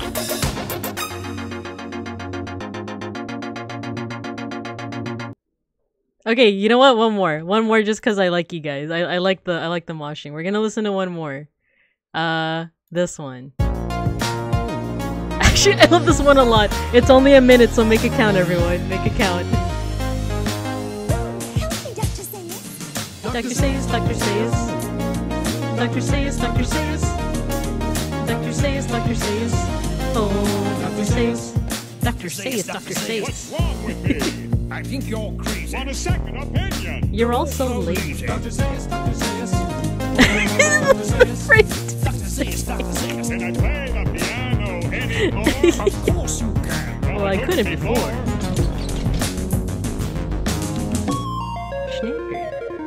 Snakery also wants to watch. Dr. Sayers, Dr. Sayers. Dr. Sayers, Dr. Sayers. Oh, Dr. Sayers. Okay, at least one of you better be doing that dance, by the way. Dr. Sayers, Dr. Sayers. Dr. Sayers, Dr. Sayers. Oh, Get your hands off me, you dirty ape. he can talk, he can talk, he can talk, he can talk, he can talk, he can talk. I can see. I love you, Dr. Sayers. Alright, good job, class. I would give that an A. An A++. Good job, everybody. It was great moshing. Great moshing all around. Bye, teacher. Okay, let's see who we can raid into. Let's see who we can raid into. Stop raids. Alright, your homework is to keep up the moshing. The mosh pits are carrying my grade.